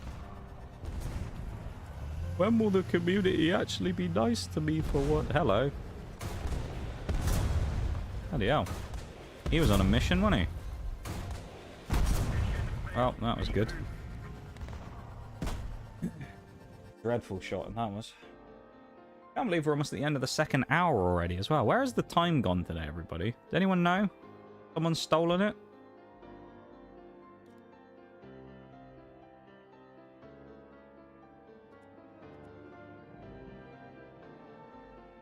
We can get one more game in probably before the break. We need a big one though. We're kind of struggling on that. Also, a reminder to everybody, go over, drop a like on the YouTube stream if you would. I'd appreciate it very much. Go do it. Free, supports the channel, and it takes a few seconds. Go on, you know you want to. Hexis stole it. Do you know what, mate? That's really weird about that. I was thinking about those videos the other day. I was just sat around minding my own business, and I just remembered Psylocke the Defiled. And then I just, in my mind, I just had Kexis came up as well, and I was like, yeah. I went and found the videos.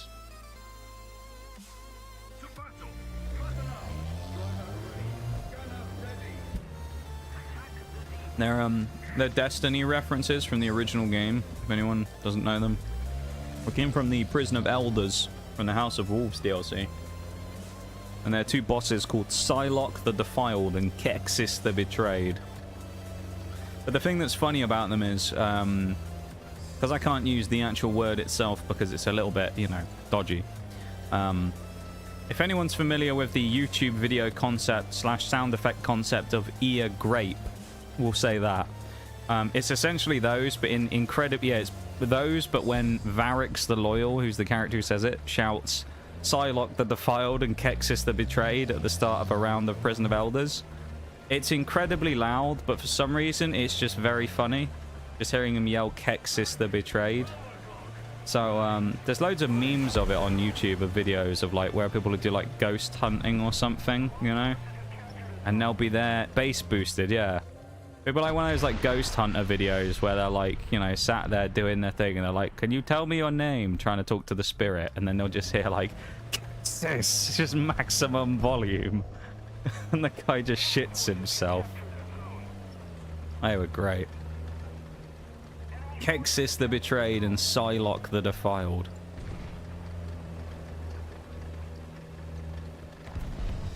No one actually remembers anyone else from Prison of Elders who were the bosses. They just remember those two because they were memes. Like, no one remembers any of the other boss fights. They only remember Kexis and Psylocke. How the mighty have fallen, though, when it comes to Destiny. What a shell of its former self it is now. Sadly. It's a great game at one point, but the franchise, I think, is probably finished now.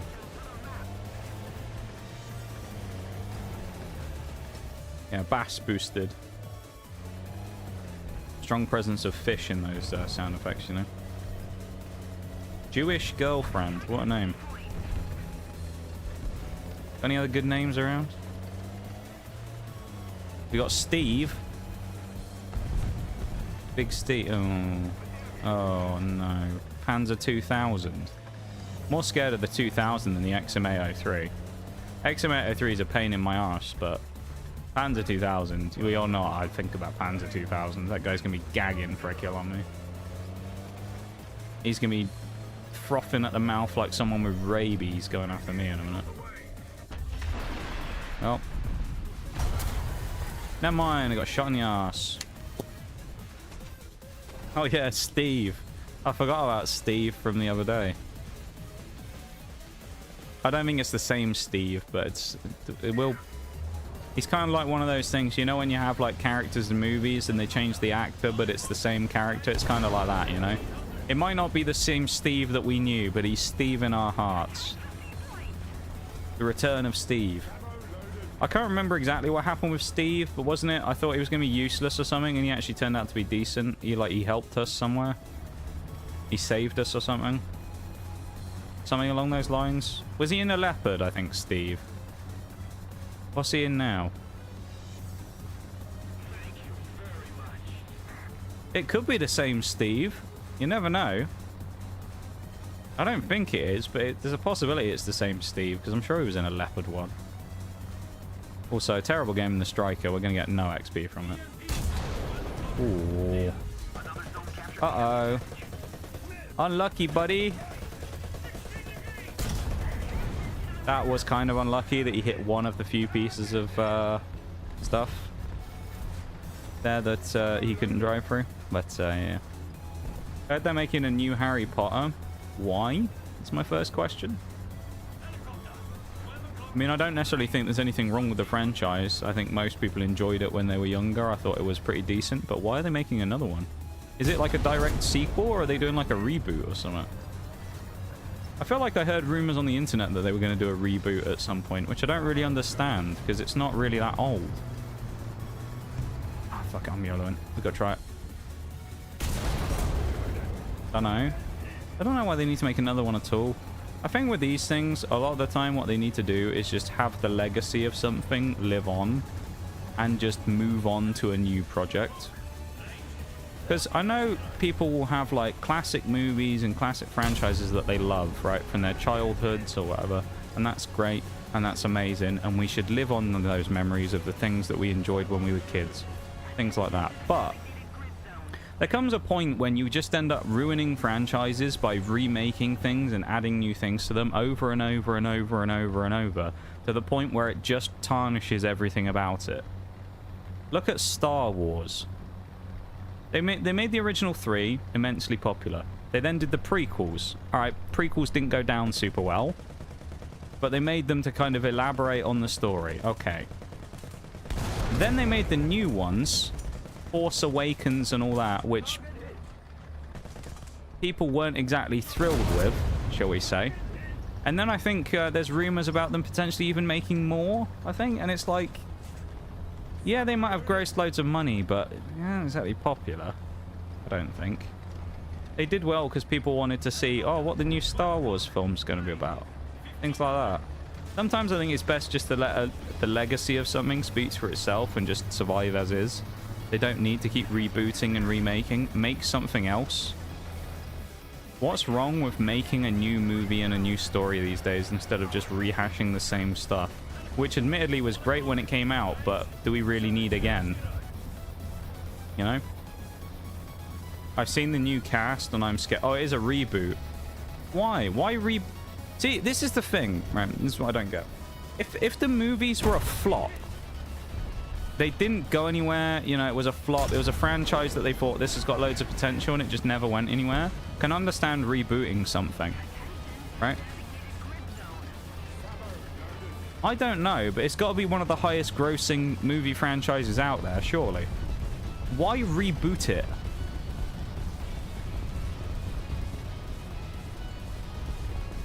Because what? They're effectively just going to end up making the same stuff again, right? If they do a reboot, because there's only so much they can make in terms of a story.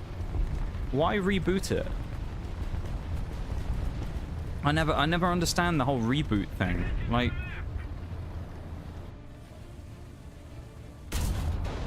oh my god, he survived. I can understand doing like special things for anniversaries and things like that. Kind of like how games do, where something's been out for 10 years, so they do like a remake of it, remaster. Things like that. But like full-on reboots, I don't understand. Oh, of course you hit my gun breach. Would say they should have continued with Harry's kids and whatnot, but hey-ho. Yeah, if they were going to do anything, they kind of should have done it back then, I feel, but I don't know. I'm not that invested in the franchise, so I'm not really that worried about it, but I just find it weird in any franchise why people do things like that. Like, if you're going to do it like make another one or a sequel or whatever, make a side spin-off story, whatever you want to do. Don't just leave it like 10 years and then go, oh, we're going to reboot it now. It was already popular when it first came out. Why do they need to remake it? Weird. That just stinks of like greed, doesn't it? And maybe it's just me, but it just stinks of like movie industry greed, of them just being like, well, We haven't got any massively large franchises to bring back again from the depths of death 10 years ago. What should we try this time? They spin a giant wheel of all like the great classics. I'll tell you what, the day that someone announces that they're going to try and do a reboot of Lord of the Rings is the day that I lose all faith in movies and don't watch a single one ever again. If someone actually comes out one day and goes, guys, we're going to reboot Lord of the Rings, you know that they've all gone crazy. Because at this point, there's some that are like legendary franchises that like you just don't need to be touched. Don't ruin them by adding new shit to them. Just leave them as they are. You know? I think that's part of the problem these days with a lot of these things. Is things can't be left alone. People have to keep dabbling in and trying to milk stuff for even more. When in a lot of cases, I think there's many franchises that could just be good with being left alone. They don't need to be messed with constantly and added to and rebooted and remade. And like when a story continues and it works well, like with how Avatar is doing. Anyone who's seen Avatar, who says Avatar is shit, fight me. I actually can't say because I haven't seen it. But, yeah. I know what you mean, though, Bruce. Where continuations and things are one thing. Like, I don't have a problem with continuations of things going into a different, like, facet of it. Like you say, with, like, the kids. You know, they have it where it goes from the main franchise to they're going to start doing something about the kids and they're going to rename it slightly. And it's not like a spin-off, but it's not quite the same as the original bit. That's fine. But it's kind of like, I guess you could look at it like with the Marvel movies, where you had like the Avengers run up till Infinity War and Endgame. And then after that, it kind of hit this wall and everyone who was invested just went, cool. And then they stopped watching them. You know, because like the 10-year build-up had gone. It's kind of the same with Destiny, really. We had their story building for 10 years. They get to this point where they're like, here's the final fight with the Witness you've been waiting for 10 years. You do the fight, and then they kind of surprised Pikachu when a lot of people went, well, that's it then. I'm not going to play anymore. I've done what I was here to do. I finished the story of 10 years. I'm not going to keep playing, regardless of how good or bad the game is. That's it for me. I've put 10 years into the game. That's it. It's kind of how I felt. I finished the story of 10 years, and I was like, right, cool. I think Bungie would have been better off if they'd finished Destiny 2 at the point where that had happened. And I know a lot of people said they should have made a sequel, but when it comes to that, I don't know. Maybe if they'd done that, they wouldn't have had quite as much of a disaster with Marathon as they did, because of the issues of, you know, plagiarism and stuff that they got accused of, which I have to say accused, of course, because, you know, just in case, but it was pretty obvious they stole it, let's be honest. They stole it off someone on Twitter, and that was the whole art direction of the entire game. And people who did that at Bungie ought to be fucking ashamed of themselves for stealing someone's art and using it as their art direction for an entire game with no credit. It's funny though how they only do that after they got caught. They only started apologizing for it. Funny. Yeah, things like that. Sometimes you just have to admit that there's a point where things just should end naturally. They don't need to keep pushing it. Don't like what Disney did when they made my favorite movies, but in IRL with CGI. Like what have you done to my boy? Bungie should have gone back to Halo. Well, they can't because they don't own it anymore. 343 owns it now. I mean, 343 have owned Halo for a while, because of course Microsoft owns them. And then Bungie's owned by Sony now, so I don't think there'll ever be any kind of crossover between the two. Maybe there would. I mean, it would be cool if there was a nod to... I mean, obviously the 30th anniversary expansion in Destiny, which references a lot of old Halo stuff, is kind of cool. They added the Magnum as a weapon. Would be cool if there was a crossover of armors, but they'll inevitably only sell them anyway in the store for premium currency, so... Welcome in, Shags. Apologize now. I'm sorry, Shags, for whatever it is I did. I have dishonored you on this fateful day, and I apologize for that. Because I definitely know what I'm talking about. Yes. We are going to go to a BRB in just a minute if anyone's like, what the fuck are you doing waiting on this screen for? We're going to go to the BRB in a minute. Well, look at this. We've done 11%. We're doing what? We started at 60, so we've done like 5.5% an hour. Ish. So we've got 3 more hours left, which means we're doing 16.5%, which added to that, add the 0.5, 71.5 plus the 16. we're not going to make it to the end of the... We're not going to make it to the end of the strikers today. That's what I'm saying. Unless we go mental in the last few games. So we're going to try and up our game a bit, I guess. We need more than 6% an hour. I mean, what do we got right now? 3 hours left, and we're at 29, not 19. So we need to do nearly 10% an hour. Yeah. Technically, Bungie never really owned Halo. No, but they did develop it, of course. I mean, they were the creators, so... The thing is with that, as I say, they let the franchise go, which they captured lightning in a bottle with, and then when they came into Destiny 1, they made a great game, but they made a lot of mistakes with it that arguably I think other game devs would have been heavily punished for. A lot of people gave faith to Bungie because of their good grace with players and whatnot from previous projects, and yeah, rightfully so, but at the same time, I think it gave Bungie a little bit of a license to just fuck around a little bit, and there's a lot of times where they've been caught lacking on things, and then they just kind of go, oh, it was Activision, oh, it was Microsoft, oh, it was someone else, and it's like, they tend not to take accountability themselves and say, yeah, we actually should have just done better.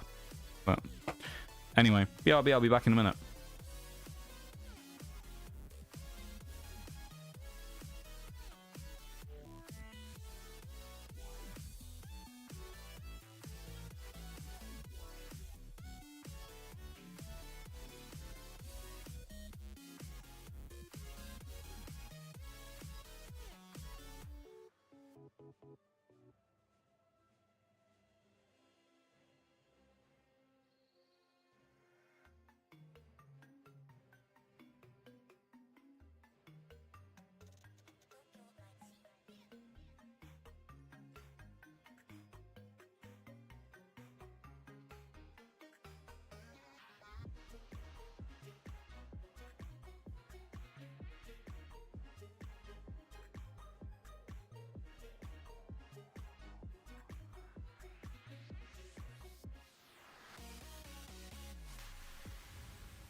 Welcome back, everybody. We are back once again. Yeah, I was just having a look at this again. Get back into the match. Yeah, I don't know. Bungie's been in some strife recently, though, so I'm kind of glad I got out of Destiny when I did, because, man, it doesn't look like it's gone uphill since I left. Thank you, Shanks, for the welcome back. Yeah, Destiny seems to be in a mess at the minute. I think a lot of it is just Bungie being kind of scummy with some of the stuff they've done, which has left a lot of bad sentiment for people. Well, there was a controversy very recently that happened, which I can't believe that they tried to get away with this, but they had there's an event in Destiny, if you're unfamiliar, called Iron Banner. Iron Banner is I think it's a monthly PvP rotator that comes in that gives you special gear and special weapons, and it has its own like pool of loot. It's slightly more sweaty than normal PvP, but it's not crazy. If you watch the channel for long enough, you'd probably see me play Iron Banner a bunch on here before when I used to play Destiny PvP. I used to play on stream. So we used Iron Banner, right, is pretty cool. And they always have a unique armor set for it, which used to be one of the coolest free armor sets in the game. Because Bungie... There's a thing that came out about an internal memo type thing where they essentially proved that Bungie deliberately dumbs down the normal armor to make it look shit to encourage people to buy the premium stuff. So that was nice. But the Iron Banner armor used to be really cool. It used to be themed around things like it'd be like a samurai set or a, you know, Viking kind of set, and they'd make like these cool themed sets, and they were really interesting and everybody liked them. They were free. You could earn them in game just through playing the game, doing the usual Iron Banner activities. So they have this thing as well, which this is, I believe, where it came up. I can't remember the exact details of this, but I was watching some videos about it. They have this thing called the TWID that they do every week as well. The TWID This Week in Destiny. It's basically just a weekly dev insight where they'll talk about upcoming changes. They'll talk about ideas they have for the future. If things aren't working properly, they might explain, you know, bug fixes and stuff there and talk about that type of stuff. Like a usual... you know, news type post for a game where they talk about what's going to happen and the future of the game and whatnot. And they had this TWID. This is where I can't remember exactly, but they had this TWID and they posted a picture of the Iron Banner armor for what's the upcoming new Iron Banner. And I believe it's like Roman themed, right? So it's all kind of like Roman centurions and stuff like that. It's all nice armor, looks really cool. And they announce it, and it has the Iron Banner logos on it and all that stuff, which are these wolves, double wolf symbol, and it looks really cool. Nice, thanks, Pants 2000. And everyone's kind of talking about it, going, oh, it looks really good. I'm not in the Destiny community anymore, just keep that in mind. So this is just from what I've seen. This is all like secondhand info from watching it. So they've announced this Iron Banner armor set, and it looks really cool, okay? That's all you need to know for now. They made this Iron Banner armor set. It looks really cool. Everyone's hyped about it, and it's like, oh, really cool. Then a week or two later, a couple of weeks later, whatever it is, I think in another TWID or somewhere in game, I think they announced like the upcoming or the Eververse store, which is the premium store in game, gets leaked. Because it usually gets data mined before it comes out, and then people leak the stuff and find out what weeks they're going to be on the rotation, and then say whether people should buy or save their Bright Dust, which is their premium currency, so that they can buy or, you know, skip certain weeks to get the cool rewards and get the really cool pieces of armor and things like that. Because, of course, as we've said, Bungie deliberately pads the store with the good stuff so that people want to buy the good armor, right? So they did that. And they, I either got data mined or got announced in a TWID about, like, the Eververse upcoming stuff. And what was in there? It was the armor set. Which you think, okay, what's so crazy about that? Except it wasn't quite the same, because what they've done is scrubbed the Iron Banner logos off and just removed them and sold it as a separate armor set. Which you're thinking, what's the problem there? The problem is it means that the intention originally was that they were going to give the Iron Banner armor set away for free, most likely decided it looked too cool, and then decided they were going to sell it instead for real money instead of giving it to players for free. And of course, as per usual with these things, they got caught. And then they made this big thing about, oh, sorry, oh, we didn't, sorry, oh, we did, oh, yeah, it wasn't intentional. And then made this big fucking, the community made this big stink about it, and then they suddenly go back on it and gave everyone else some extra free stuff. But it's like, Bungie, like, how many times can this happen to the same company before people actually just go, you know what, I've had enough? I think that's the thing that annoys me about the Destiny community, right? 100% is full of moaners. It's full of people who just sit there all day and moan about the game, but then don't do anything different. They'll sit there and complain about matchmaking or PvP or balancing or OP weapons, and then things change and they still complain. They'll never be happy. They'll never be satiated. That's just the way it works, right? That's the Destiny community. They will never be happy no matter what, because no matter what, there's always something for them to complain about, and they'll always find something to complain about. That's just the Destiny community, right? But the amount of times when they'll have like a large-scale controversy like this that comes up, where they'll kind of do something just super scummy, that's just obviously not consumer friendly. They go, this armor's too cool, let's sell it for real money because people will lap this shit up rather than give it to them for free. We don't want to give those free-to-play peasants anything now, do we? They aren't paying. And then people will just forget about that 5 weeks later and then still play the game, talk about how much they hate playing the game, but they still play it. And it's like, you kind of see it from the outside more when you're not part of the community anymore, just how kind of fucking wild the Destiny community is. The amount of people that actually enjoy the game, generally, from what you see around, seems so low compared to the amount of people that talk about it. Half of the stuff you see about Destiny is just immensely negative. It's people complaining about everything, yet they still play it. And it's just like, I've never understood the mentality, because even back when I used to think there were parts of the game that were broken, they were bad, or I just slowed down playing, I didn't play as much, or I avoided those parts of the game. But these days, you'll get people that will just be like, oh, PvP is so shit, I fucking hate it, but I still play it every day, though. And it's like, why?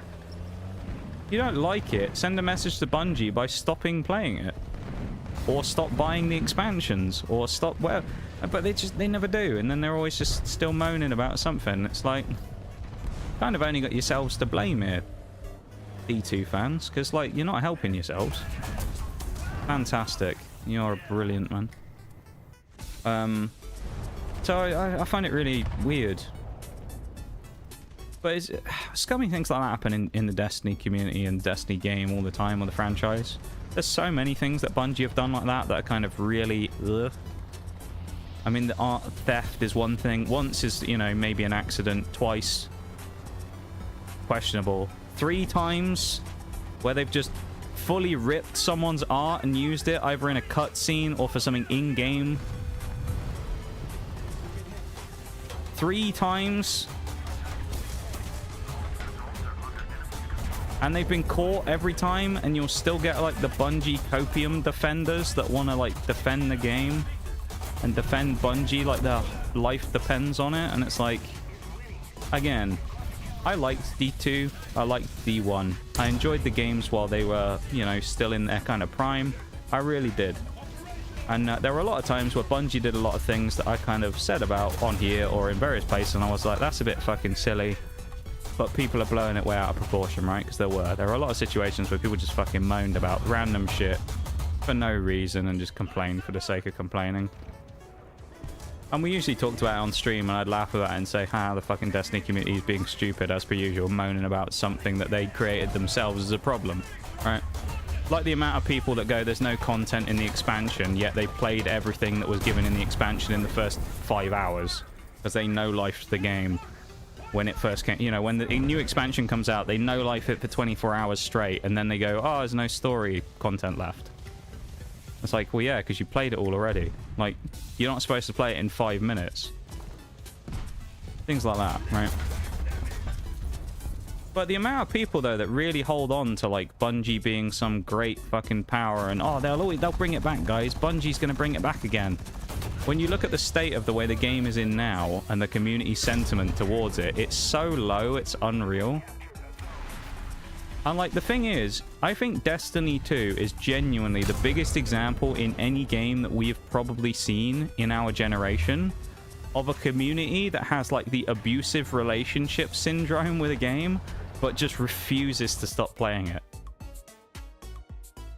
Or at least now people are starting to a little bit, but it's taken so long to get people to realize that actually Bungie are being kind of scummy about a lot of stuff, and that you should probably stop playing the game by now, because it ain't going anywhere anytime soon. It's just mental. But at least people are finally starting to kind of realize that actually good old Bungie that they all loved so much and bitched about for years, finally they're starting to see why they've, you know, maybe should have left the game when they had the chance. I just find it crazy though, like the shit like that. I mean, I guess Gaijin's kind of the same, right? With the amount of people that, like, don't just have just criticisms of War Thunder, but genuinely hate the game yet still play it. Because you see it a lot. I remember there was someone who came into stream before. I haven't seen him for a long time. He used to come into stream here. He was a Destiny player. He used to be a Destiny player. He played it for like a month straight, then burned out on the game, stopped playing it.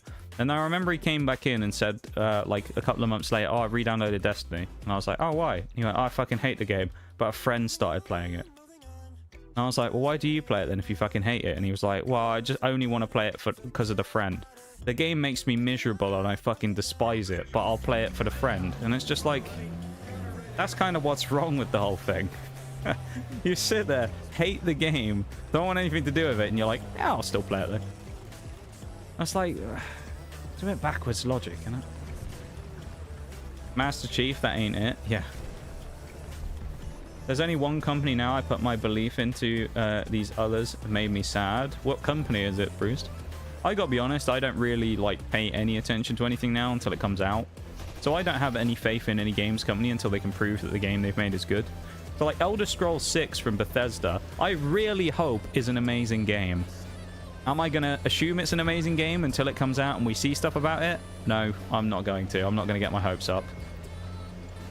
Same thing with Pokemon. We talked about this the other week, didn't we? About Gen 10. I really hope Generation 10 of Pokemon is incredible and it's the best gen they've ever made. Do I think it will happen? I have no idea. I don't know if I think that. I don't know if that's copium. I hope it is, because Pokemon needs some wins. They've done not so great things recently with some of the stuff they've done, and it'd be really nice to see them get a genuine win on something and make something really good again, which they haven't done for a while. Will they? Who knows? But it would be nice. Alright. But I'm not going to get my hopes up until the game basically comes out, because it's too easy to look at it and go, oh yeah, it's going to be this crazy game, and there's going to be these insane things, and the gimmick's going to be cool, and there's going to be this, and there's going to be... You know, it's like... At this point, I'm just like, I'll see it when it's... Like Battlefield 6. People were saying, oh, Battlefield 6 is really good. I didn't want to keep anything, like, thoughts about that until I played it myself. Because the amount of times I've heard that with a game where someone goes, oh, it's really good. And you play it and you just think, okay. Or, you know, a game gets really hyped up and it just doesn't do well. Flops. Or whatever.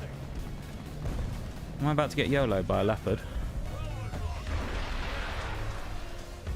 Okay, no, I'm not, is the answer to that. What the fuck are you doing? Bro, what is happening?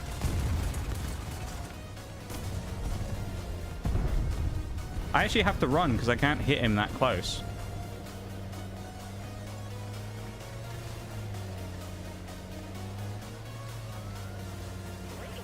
Weirdest fight I've ever had. At least I had a chance to reload. Oh, he's dead. Now I can go back to my ammo box. Rockstar? I don't know though, because I mean, look at Rockstar. I think already confirmed, if I remember rightly, I might be wrong on this, that they're complying with the Online Safety Act thing for GTA. So to some degree, I think that's going to end up killing some of the game, because it's going to end up being watered down. I mean, there's talk at the minute, I saw this the other day, about the Online Safety Act stuff affecting the games industry, where games companies are being kind of advised to comply with it if they have any form of online communication in games now. So any online chat, voice chat, text chat, clan features, apparently in some games are actually being completely axed for UK versions of the release, because it ain't worth adding or removing all of the, you know, either removing all of the stuff just to comply with it, or specifically the other thing is like adding all the stuff they need to be able to do it, to comply with the Safety Act of having verification and all this shit. So they actually just think it's easier to just rip the guts out of it and get rid of a lot of social systems in some upcoming games. I don't think everyone will do it, but a lot of companies have just said it ain't worth it because it's just too expensive. Yeah, but that's text chat, not the story. Yeah, but that's not the point necessarily, though, Bruised. What I'm saying is like, you've already got things like that are being affected by outside things. GTA has already been released, has been delayed multiple times. Like, people just shouldn't get their hopes up for games until they come out, because it's what leads to issues of pre-orders fucking blowing up, and then they're making subpar games. Kind of part of the reason why we're in the mess we are now is because too many people for too long used to go in on pre-orders and fucking chill out games really aggressively, and then they just fell flat and weren't that great. Not all of them, but a lot of them that happened with, and that was part of the reason why things like Anthem ended up being received so poorly. Everybody looked at it and went, Anthem looks so cool. Everybody bought into the hype of it, loads of people pre-ordered it, and the game fucking flopped. You know? I'm not saying you shouldn't be hyped about games coming out, but I think like people assuming that games are going to be a fucking masterpiece before they've even released is just too much of a reach these days. When you look at the historical track record of games releasing in the last 10 years, going in super optimistically, saying that like something's going to be a great game before it's come out, is probably a reach. Anthem? Have you not heard of Anthem, Bruised? At least they did a beta, which was nice. Oh, what, Battlefield? Give credit for the beta of Battlefield 6. Well, but games have done betas before, though, and they've still come out shit. That's the problem. But at least with Battlefield 6, they seem to have made a beta that was actually pretty good. Yeah, fuck you, of course. The Battlefield 6 beta looks pretty good. And, I mean, it played well, and it actually felt like a complete game, pretty much, rather than what a lot of betas are, which is just a shell. So they actually made a decent-looking thing there, so fair play to them. And I hope that DICE releases it and it does really well. DICE and EA and whatnot bring it out and it's amazing. If it affects the story, then there'll be problems. Well, it depends though, doesn't it? Because it depends if things like that Safety Act spreads out even further to other content, right? Things like that. I mean, not just that, but I just, when it comes to any games companies these days, I think it's just, you've just got to be careful. Because at the end of the day, while companies still want to make good games, it's important to remember that effectively none of these companies are your friend, and the only thing that they really want out of you is your money, right? That's the important thing to remember. However good any company is and makes great games and does cool things for gamers, at the end of the day, all of them, they just want your money. And they'll probably do whatever they can get away with to get your money within reason. So it's just, I don't know, maybe I'm just cynical these days, but I think whenever it comes to any games company, having a huge amount of trust in any of them is just not a good idea, regardless of their reputations.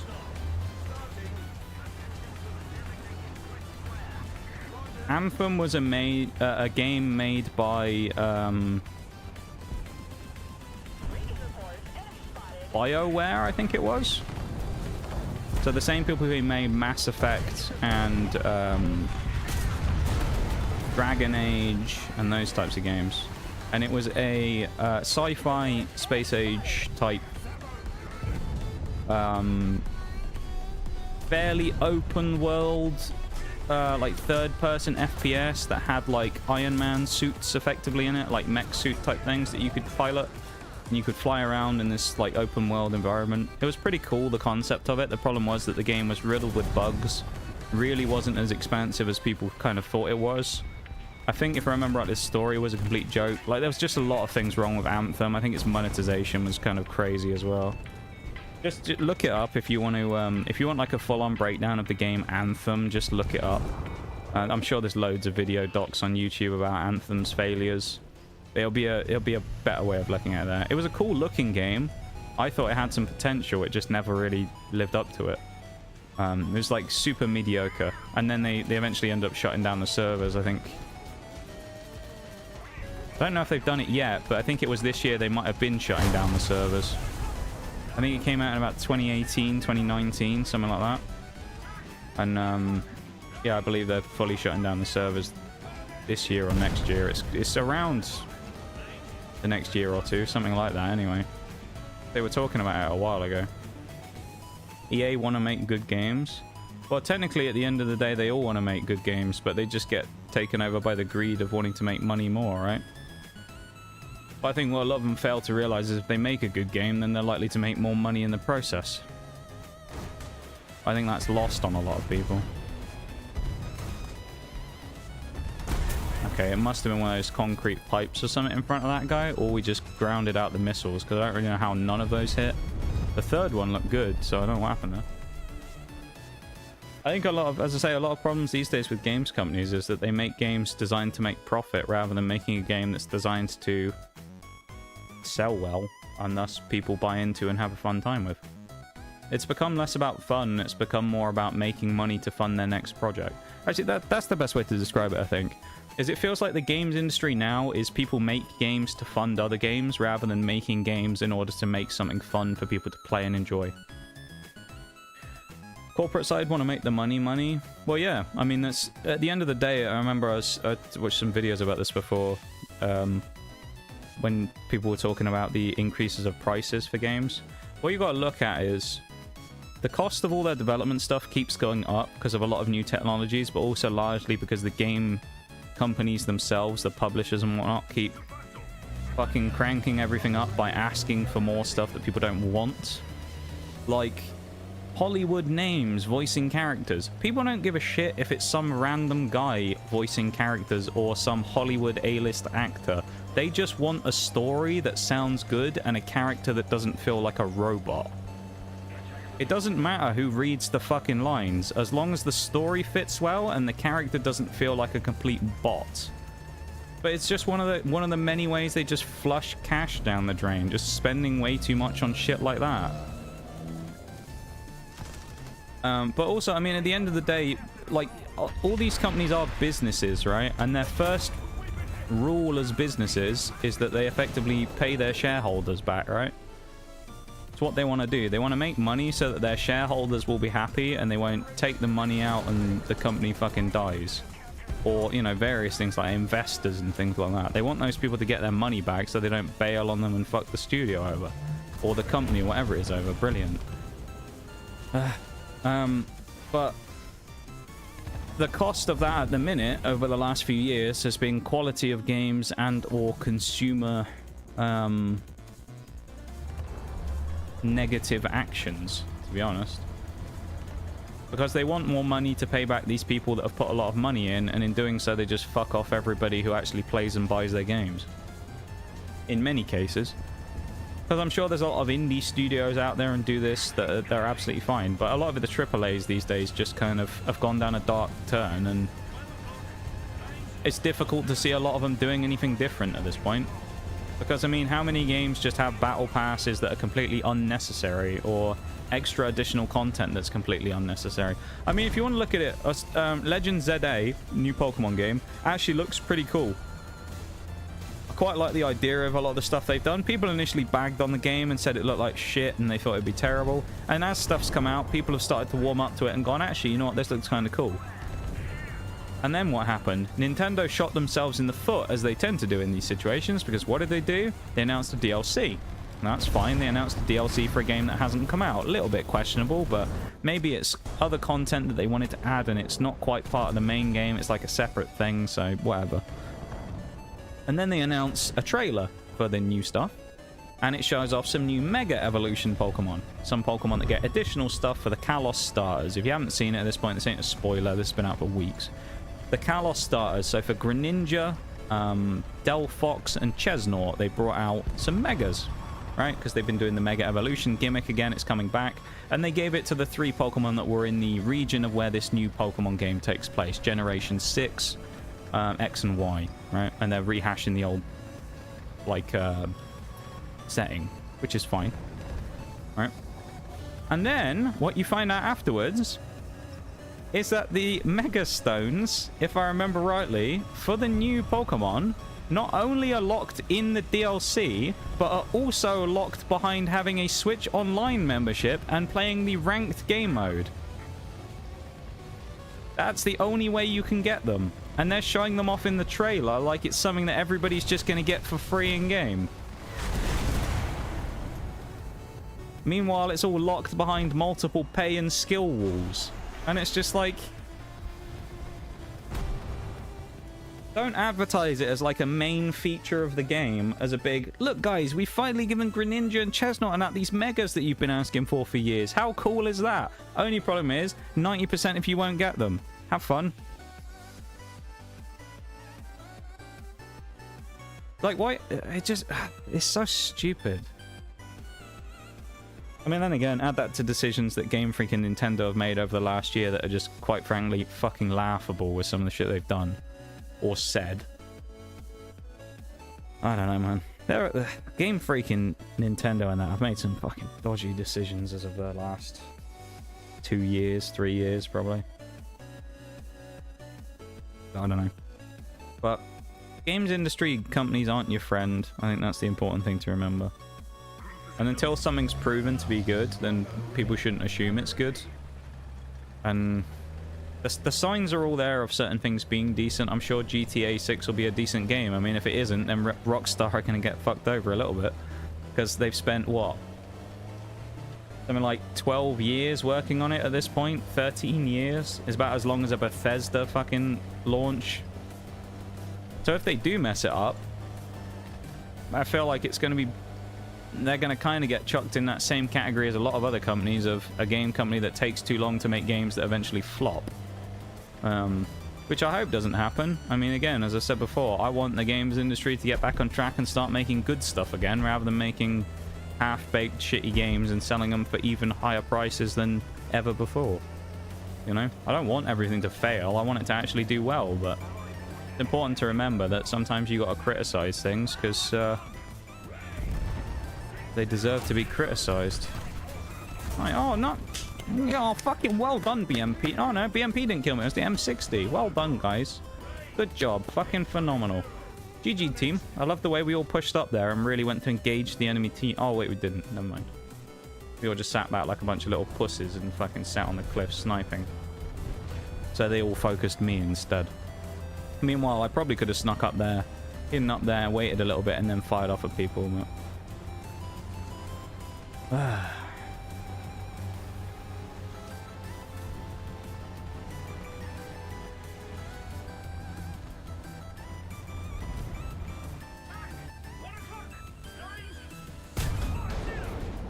Bounce. Nice.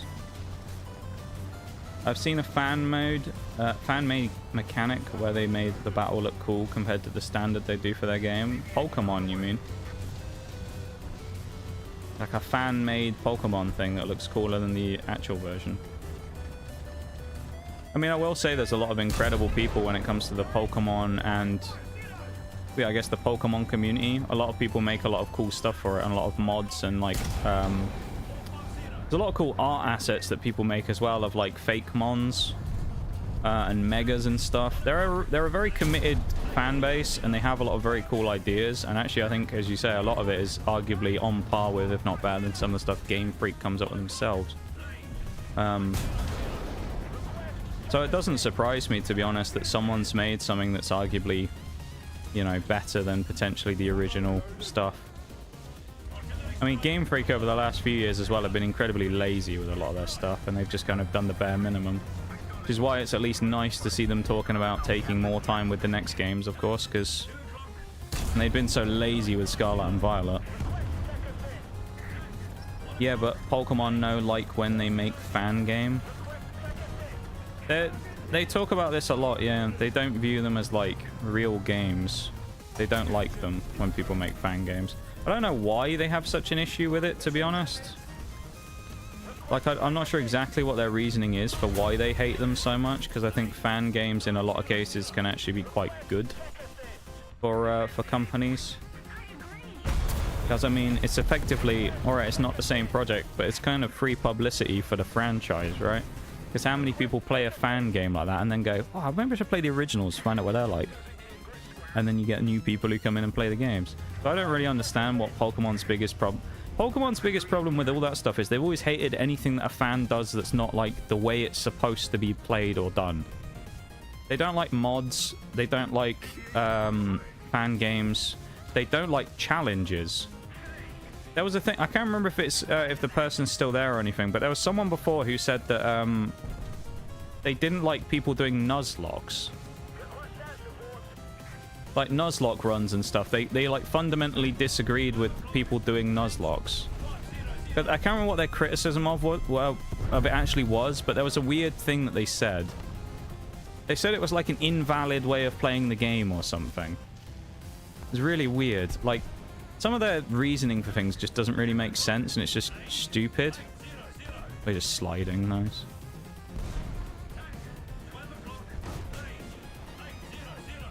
But yeah, I mean, Game Freak have always been weird about that stuff for some reason.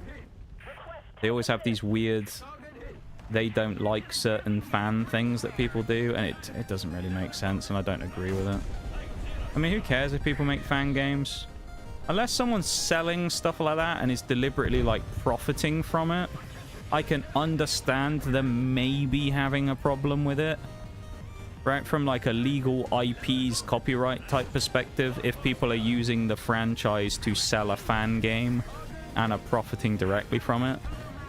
9 times out of 10, all of these things are all free to play, though. I don't think I've ever seen a paid Pokemon thing. Like, fan game. They're all free-to-play fan games. No one's, like, profiting from it. And I think a lot of that is because they know that Nintendo, knowing what they're like, will sue the shit out of them if they did that. Everybody knows what Nintendo's like when it comes to legal stuff. They love having a fucking legal scrap with people. If you're a fan of the franchise, you really want to have a crack at Nintendo in court? Probably not. BRB, gotta make some noodles. Go on to make some good nudes. Make some nice noodles. Tell us all about it when you get back. They're attacking Palworld hard. Yeah, I mean, that's been dragging on for a while. I mean, when it came to that stuff, I've always found that a little bit strange, because I don't really see a problem with them having an issue if they think they've genuinely imposed on their IP, right? The thing that I don't get is, I found it weird that they went after them for the mechanics and then tried to do this patent about mechanics when I feel like the obvious route for Pokemon to go down would have been to complain that they'd stolen assets of their game and or imposed upon the designs that they'd made by making incredibly similar designs that were very obviously inspired, quote-unquote, by Pokemon. Definitely weren't rip-offs of a pre-existing Pokemon, right? I can understand them being mad about that and kind of saying, all right, well, we're going to do something about that. But the whole thing about the patent of catching stuff and doing that is just a bit strange. I don't really understand why they did that. There's obviously more to it than I know, and I'm sure they have their reasoning for doing various things. And maybe someone out there who's more legally minded knows why. There might be a reason they couldn't do anything about the designs, but I don't know. It's strange. Like, I don't have a problem with them going after them if they're doing it for the right reasons, but I think the whole thing about the patents was just a bit strange. So, I don't know.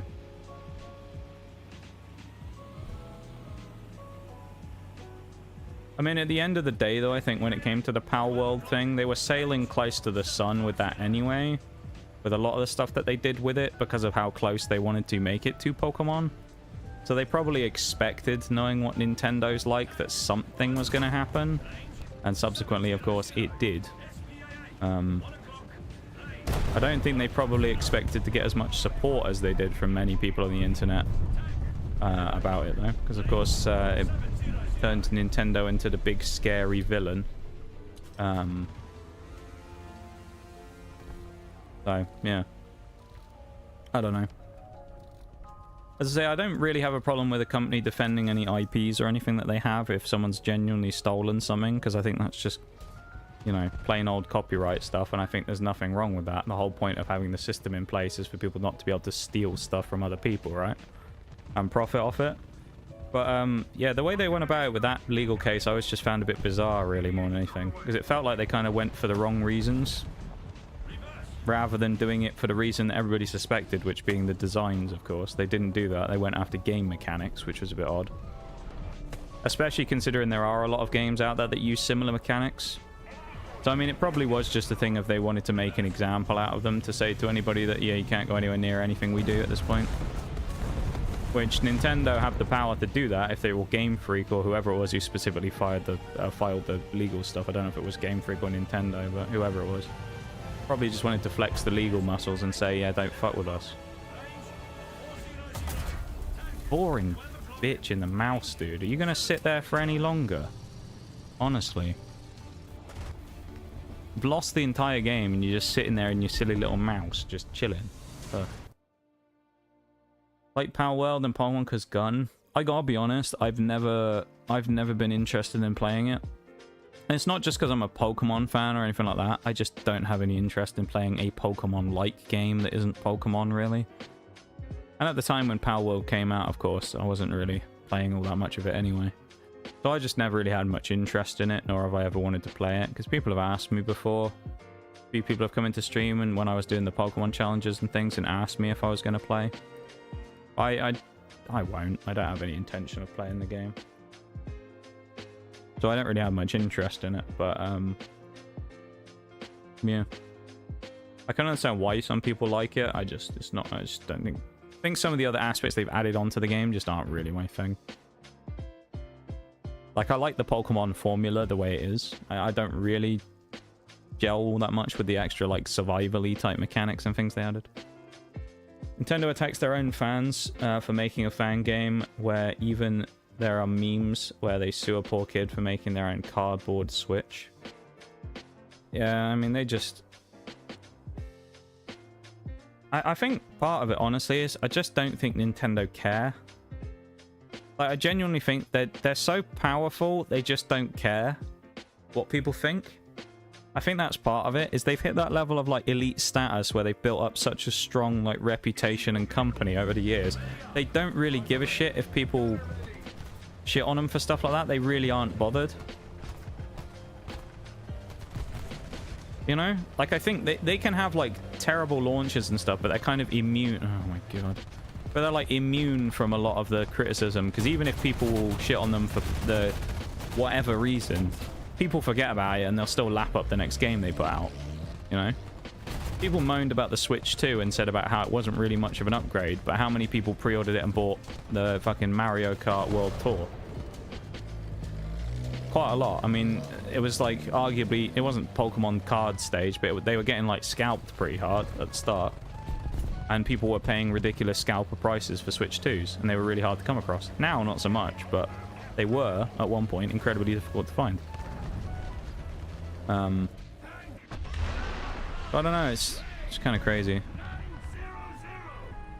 But I do think that to some degree they're like reputationally immune to a lot of things, because I think there's a lot of other things that they've done in the past that probably would sink other companies.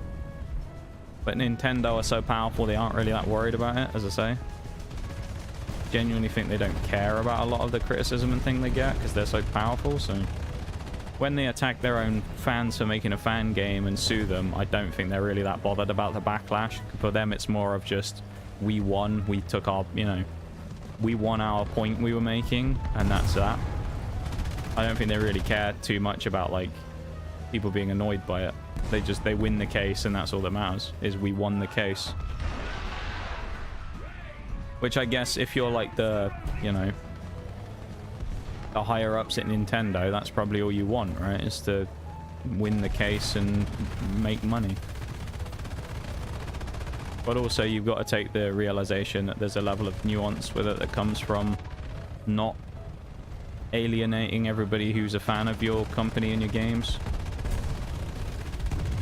Which again comes from the same thing like we were talking about before, about games companies doing a lot of things these days for profit rather than doing things to make games fun.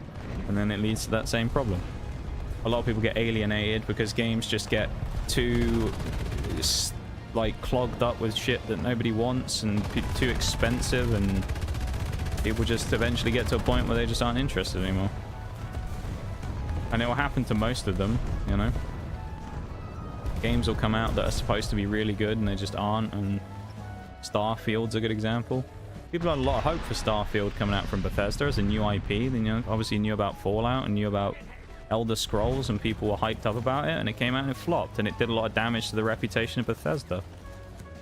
Especially considering some of the issues they'd had with Fallout 76 that came out before it. That was also a flop game, so... eventually, I think it'll hurt them, but... I think some of what we're seeing now is probably the effects of that, as I say, with things changing a little bit these days, but...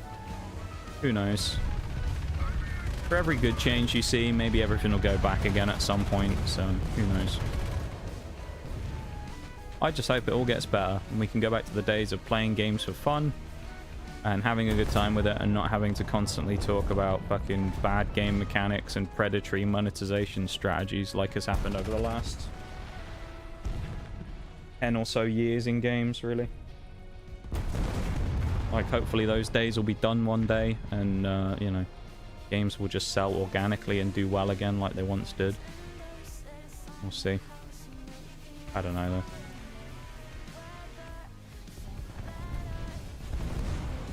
I don't play all that many games these days anyway, so I don't have much of a dog in the fight anymore, as the expression goes.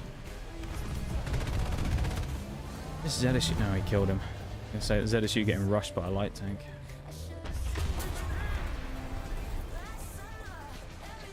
What I got hope is there's a Tiger 2. No, we've had our thing broken. Never mind. Hoping the Tiger 2 would go, oh, he's fired, and then peek again and I catch him. That ain't happening though, is it?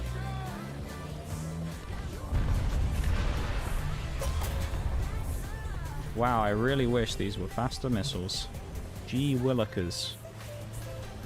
It's fucking painful. And because he just breaks my gun every time, I've just got to re-peek, fix the gun, he hits it again, and then I go back and do the same thing. Peeks out this side, we'll catch him, but Tiger 2's probably just going to repeat the same spot again. As he does, he's going to shoot me, break my thing. He wasn't fast enough this time though.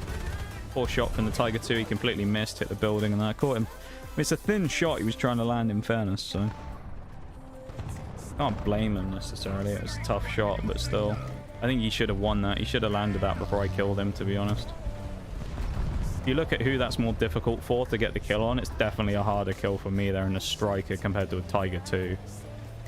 Maybe he could only see the top of my my missile pods, and that's what it was. He just couldn't hit anything else, and that's why he wasn't getting me, but I'm surprised he didn't set my ammo on fire, to be honest. If he'd fired HE, he probably would have done quite a lot of damage to me there with an 88mm gun.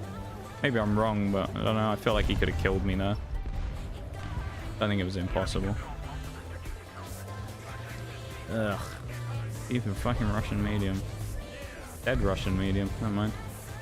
And there's a 62 over there as well, because we saw him drive over there. We've also got two planes coming in, who I'm sure are going to be frothing at the mouth again like a rabid animal to try and kill me with Kaz. So, back ourselves up and drive off for a moment, hide behind this house so we don't get blown to Kingdom Come. And mine we get artied instead. Roll it back. There's a Rakuten coming. This is scary. Gamer for life drinks a whole vodka bottle. Yeah, if you want to, Bruce. I wouldn't recommend drinking a whole bottle. Oh, I'm dead. Those walls, those small little masonry pieces of wall, I don't know what you call them, what they call, dry stone walls, whatever, just saved my life. Those walls saved me from the Rakuten as I get bombed. Yeah, you're really fun, dude. Fuck you. My bad, I was just having fun there for a moment, so of course the Harrier's got to come in and just fucking kill me. Of course he does, yeah. What's that down there? A striker's having fun? Not on my fucking watch. Bitch slap across the face. I'm sorry, Mr. Killer 9392. I shouldn't have done that, should I? How dare I have fun in a Gaijin game? It's my bad. What are you playing by? Oh, Swedes. Okay, that makes sense, actually. Makes sense that you're the fun police playing the fucking Swedes. STRV's out the ass, this guy. Missile pods only set you on fire. What?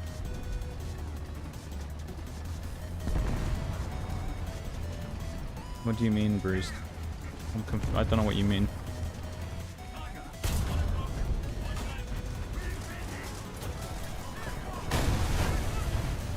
Oh, nice.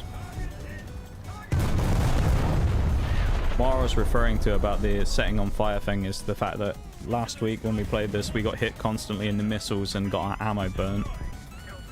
I'm surprised he didn't actually set it off. Unless there's a specific reason why that happens. I don't know. It tended to happen in similar situations to what we had there, so I'm surprised it never happened. Medium's more threatening than the Tiger 2, honestly. Killed Motorhead over there, watch out. The thing with this as well today is we're having alright games in some of these. The problem is we're having alright games, but we're just not having them in the striker, which is what we really need. Like, we got 1 kill in it again, or 2 kills in it again, actually, wasn't it? Not 1. But it went okay, but, like, it's just not really enough. What's with all the Tiger 2s in this match as well? Dude, that's actually 3 now, isn't it? Unless it was the...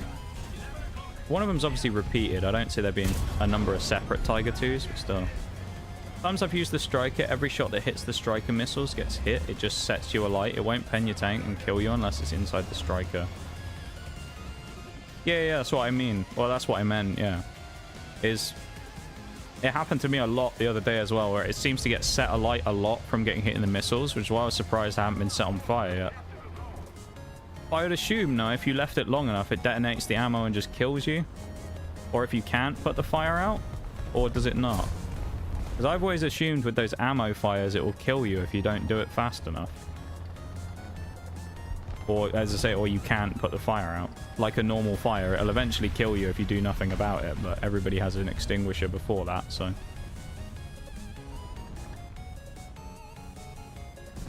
I was both ready and not ready for this XM800T. Both times I had to go at him then. I was like fully ready to shoot him, but also completely missed every time on the opportunity. Do you even know I'm here? Is he like painfully unaware of the fact I exist? Come on, Mr. Warrior.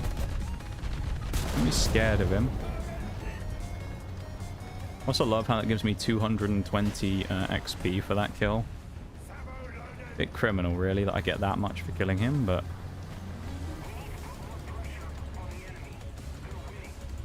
I don't know what this spar is either.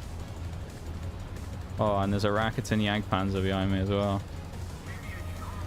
XM246. Oh. Well. GG.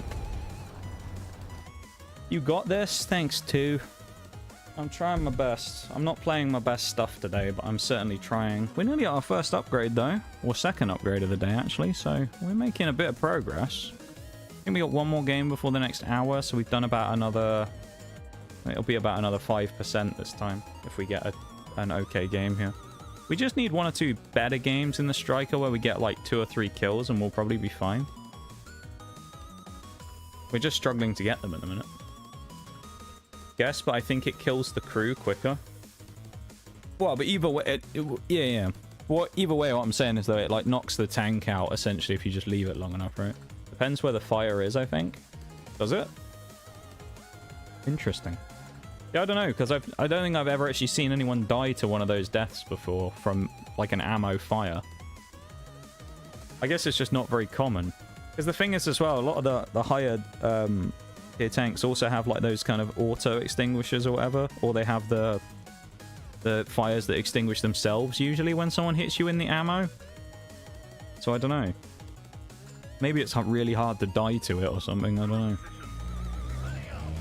There's probably some circumstance where you can die to it. It's just incredibly niche and doesn't happen very often. But you can be sure that I'm sure it'll happen to me at some point on stream, because every random niche scenario that can happen in this game somehow happens to me on stream. Trying to survive a fire if it sits somewhere away from the crew. I did have one in a Chinese vehicle the other day. I don't remember which one it was. It was the CM-25 missile launcher. I ended up getting set on fire and I survived for an absolute age.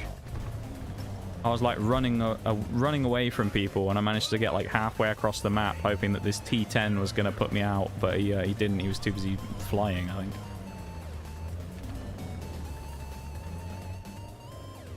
Nobody? If this thing had proxies, this would be really nice. The Chinese one I've been playing, the CM-25 that I've now actually finished spading, has proxy rounds, and oh my goodness, they are glorious. The ability to shoot over cover and hit people is so insanely strong. Because you can just blow people up by not even hitting them. You just have to fire, like, over the, you know, top of... Like, this guy here, right? I could have just fired this here, and then go bang, and just smash him through the roof. Doesn't always kill him, but it cripples a lot of the crew and things. It's very nice. Right, I'm not going to let you hit me, Excavator 3. Alright. We can play this game of chicken all day. Ain't going to do much for us, though, is it? He'll shit himself probably when he sees the missile if he comes out. Come on, timing. Timing, timing. Nope. Yeah, he waits for me to fire, and then he comes back out. Okay, well, I'm just going to ignore you then. Welcome in, Forks. What on earth is this thing? This is the Striker. One of Britain's worst vehicles in the tech tree. It is as bad as it looks. That is to say, the vehicle is shite. It is completely trash. And it's, unfortunately, the vehicle we're suffering through today. It's very poor. It doesn't have many, if any, redeeming qualities to it. It's a very bad vehicle. And we're just playing it to finish it, and that's all. I don't want to be playing it anymore. I don't like it. I just want to be done with it. It's really not very good. It has no main gun. Its armament is a 5 missile battery at the back here. Except it fires, I think, the slowest missiles in the game. They've got to be. There's no way there's anything slower than this. Missile-wise, anyway. But they fire pretty much the slowest missiles in the game, which is 185 meters a second. Which are very slow in comparison to the majority of missiles in the game, or anti-tank grenades that are like more like 250, 300. It's just really bad. It's bad at killing things. Its missiles are okay when they hit, but it's hitting that's the problem because of how slow they are. Like, as you can see, look how early we fired at that guy, right, to actually hit him. That was a good, what, 4 seconds, 5 seconds to actually get the hit on him. Now, just think about that for a minute. I'm fighting someone, we're ducking in and out of cover, you know, trying to get a shot up. I fire. 5 seconds. He just pulls back behind the corner. So it's just notoriously annoying to fight in, because it's like you're trying to fight a vehicle that basically takes 5 years to kill anything. And the majority of people are just going to literally pull out of the way of your line of fire before you have a chance to hit them.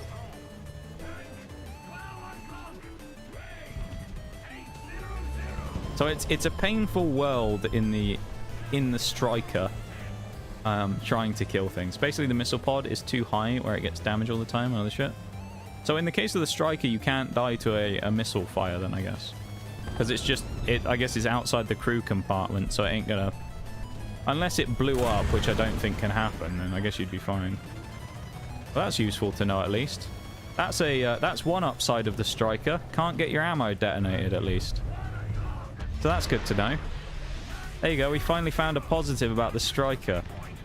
It's slightly able to survive hits like that. Just count it for a second. That's about, what, 4, 5... And we hit the tree. That's about 5 seconds to get to those trees. Oh. It's just such a dog. Oh, leave me alone, you fucks, dude. You sit there all game in your stupid little camping spot. Snipe across the map, guys. And then I peek for like 1.3 seconds and you shoot me. Brilliant. Why don't you go do something useful for your team, you bunch of fucking mugs? Leopard's dead. That's my only teammate next. Oh, how is the leopard surviving that? I'm dead. Excavator 3 is going to shoot me in the ass. Unless I get lucky. Leopard kills him? What a absolute hero, dude. Wolf over here. Captain Furry. Why? Yeah, that's what you get, STRB. Fuck you. Why do you have to... I guess the leopard died. That might be why he turned and looked at me, but still. Fuck. Thing sounds brutal. It's about as brutal as it looks, yeah. Oh, the other thing is as well, folks, we can't fire at a lateral, like, neutral level. We have to fire up, as you can see. The missiles don't move. So it fires in an arc. So I have... Basically what it means is if anyone gets too close within maybe, like, 50 to...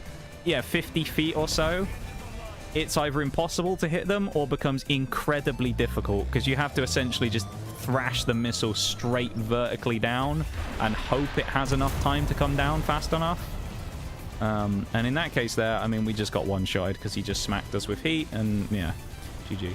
So if you fight people too close, you'll lose. If you fight people too far away, you'll lose. It doesn't have any armor, so it gets one-shotted by almost everything. Its missiles are very exposed if you try and shoot over things, so they get knocked out quite a lot, which means that you have to keep repairing them every time you fire at someone. It's not an optimal vehicle to play. We'll say that. It's not a good vehicle. It's not... it's got to be in contention of the worst vehicles in the game. Oh, the brake started as well. I guess we'll do that in a minute. But it's got to be up there in contention of worst vehicles in the game. It has to be. I think the Archer is really bad as well. That one's got to be in contention from Britain. I mean, the Archer's absolute dog shit as well. That thing's terrible. It's a meme tank, the Archer, but it's so bad, it's unreal. But there's a number of, like, meme tanks that are just so comically bad. The Striker's even worse than the meme tanks, though. That's the problem. It's just not good. I'll show you it in comparison to, like, a common similar missile-type tank. And you'll just see the differences immediately, and it'll show you why it's so bad, just visually. Because I know when I say, like, oh, meters per second and all this stuff about the shells, it might not seem like that big of a difference. You might think, wow, does the speed make that much of a difference? I'll show you it visually, and you can see why. You can see why the hatred of this thing is as high as it is, really.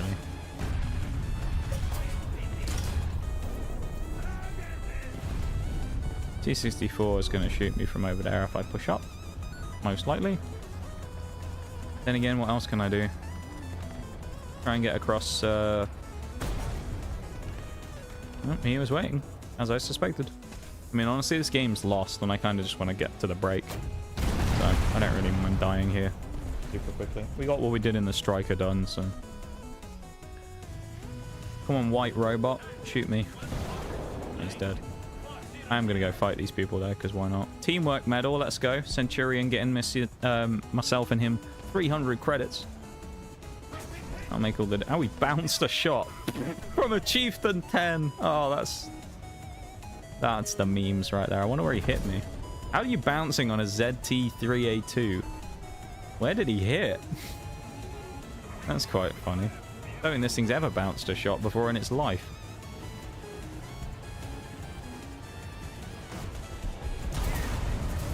STRV 103C. Damn, Mr. Fun at Parties strikes again. Yeah, I'll do a test drive in a minute of the CM25 and I'll show you the difference the missiles make. I'm going to go for a BRB real quick. We'll do that and then we'll come back and carry on. So BRB everyone, back in a few. And then we'll keep going. Okay? In a bit.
Okay, I'm back.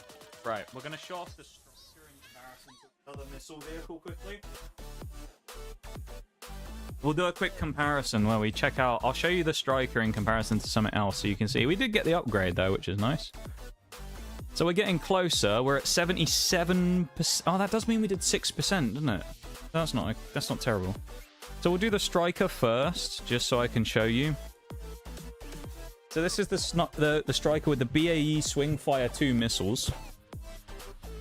While we're at it as well, go over and drop a like on the YouTube stream if you haven't already. Go do that. And how fast is it? Well, faster than we can land a shot with the Swingfire or the Striker. So you can even have... You could get it done in the amount of time it takes me to fire a target here. So we'll go to the second target in the T-62. Actually, no, we'll go for the T-10. This will shut off fast. This is the T-10. He's all the way over there. Okay, he's about 750 meters away. Fire at him. Just keep a mental count on about how long this takes to land. Okay.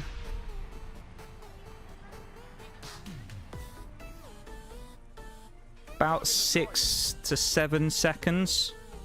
Okay. Pretty slow. I mean, we'll fire one at the guy over there.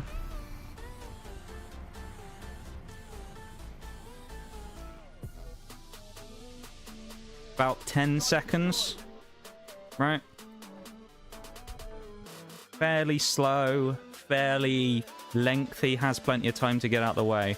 Now, if I go to China and I jump in the CM25, right?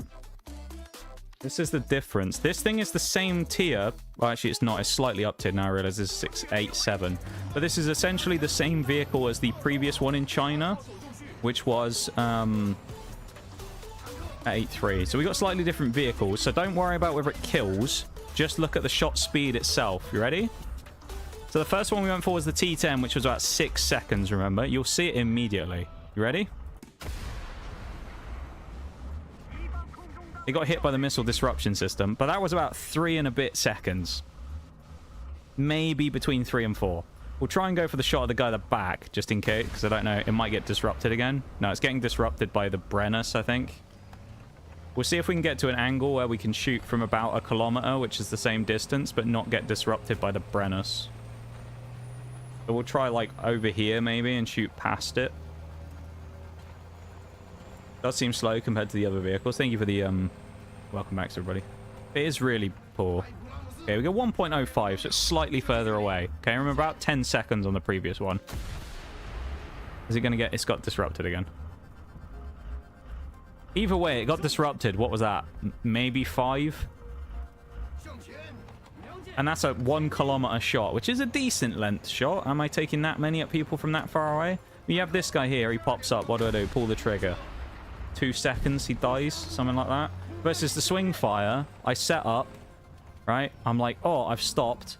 The gun is already like that. It goes ding, fires it up, and then it brings it all the way down. And then it still takes like 4 seconds, 5 seconds to hit someone that far away. And if you want to see the visual like difference between the speeds, just to show what I'm saying, this again is the this is the one we didn't play. This is the one I did, the CM25, which is slightly higher up. But if you look at this, right, the ITO missiles or one-toe missiles, 296 meters a second. Okay, I think these things are the same. 296, and then you have the 309, which are the proxy rounds, which are really cool because you can fire them above someone, they'll explode down. But you got 296, right? 296. Swing fire, or striker again, 185. Ugh.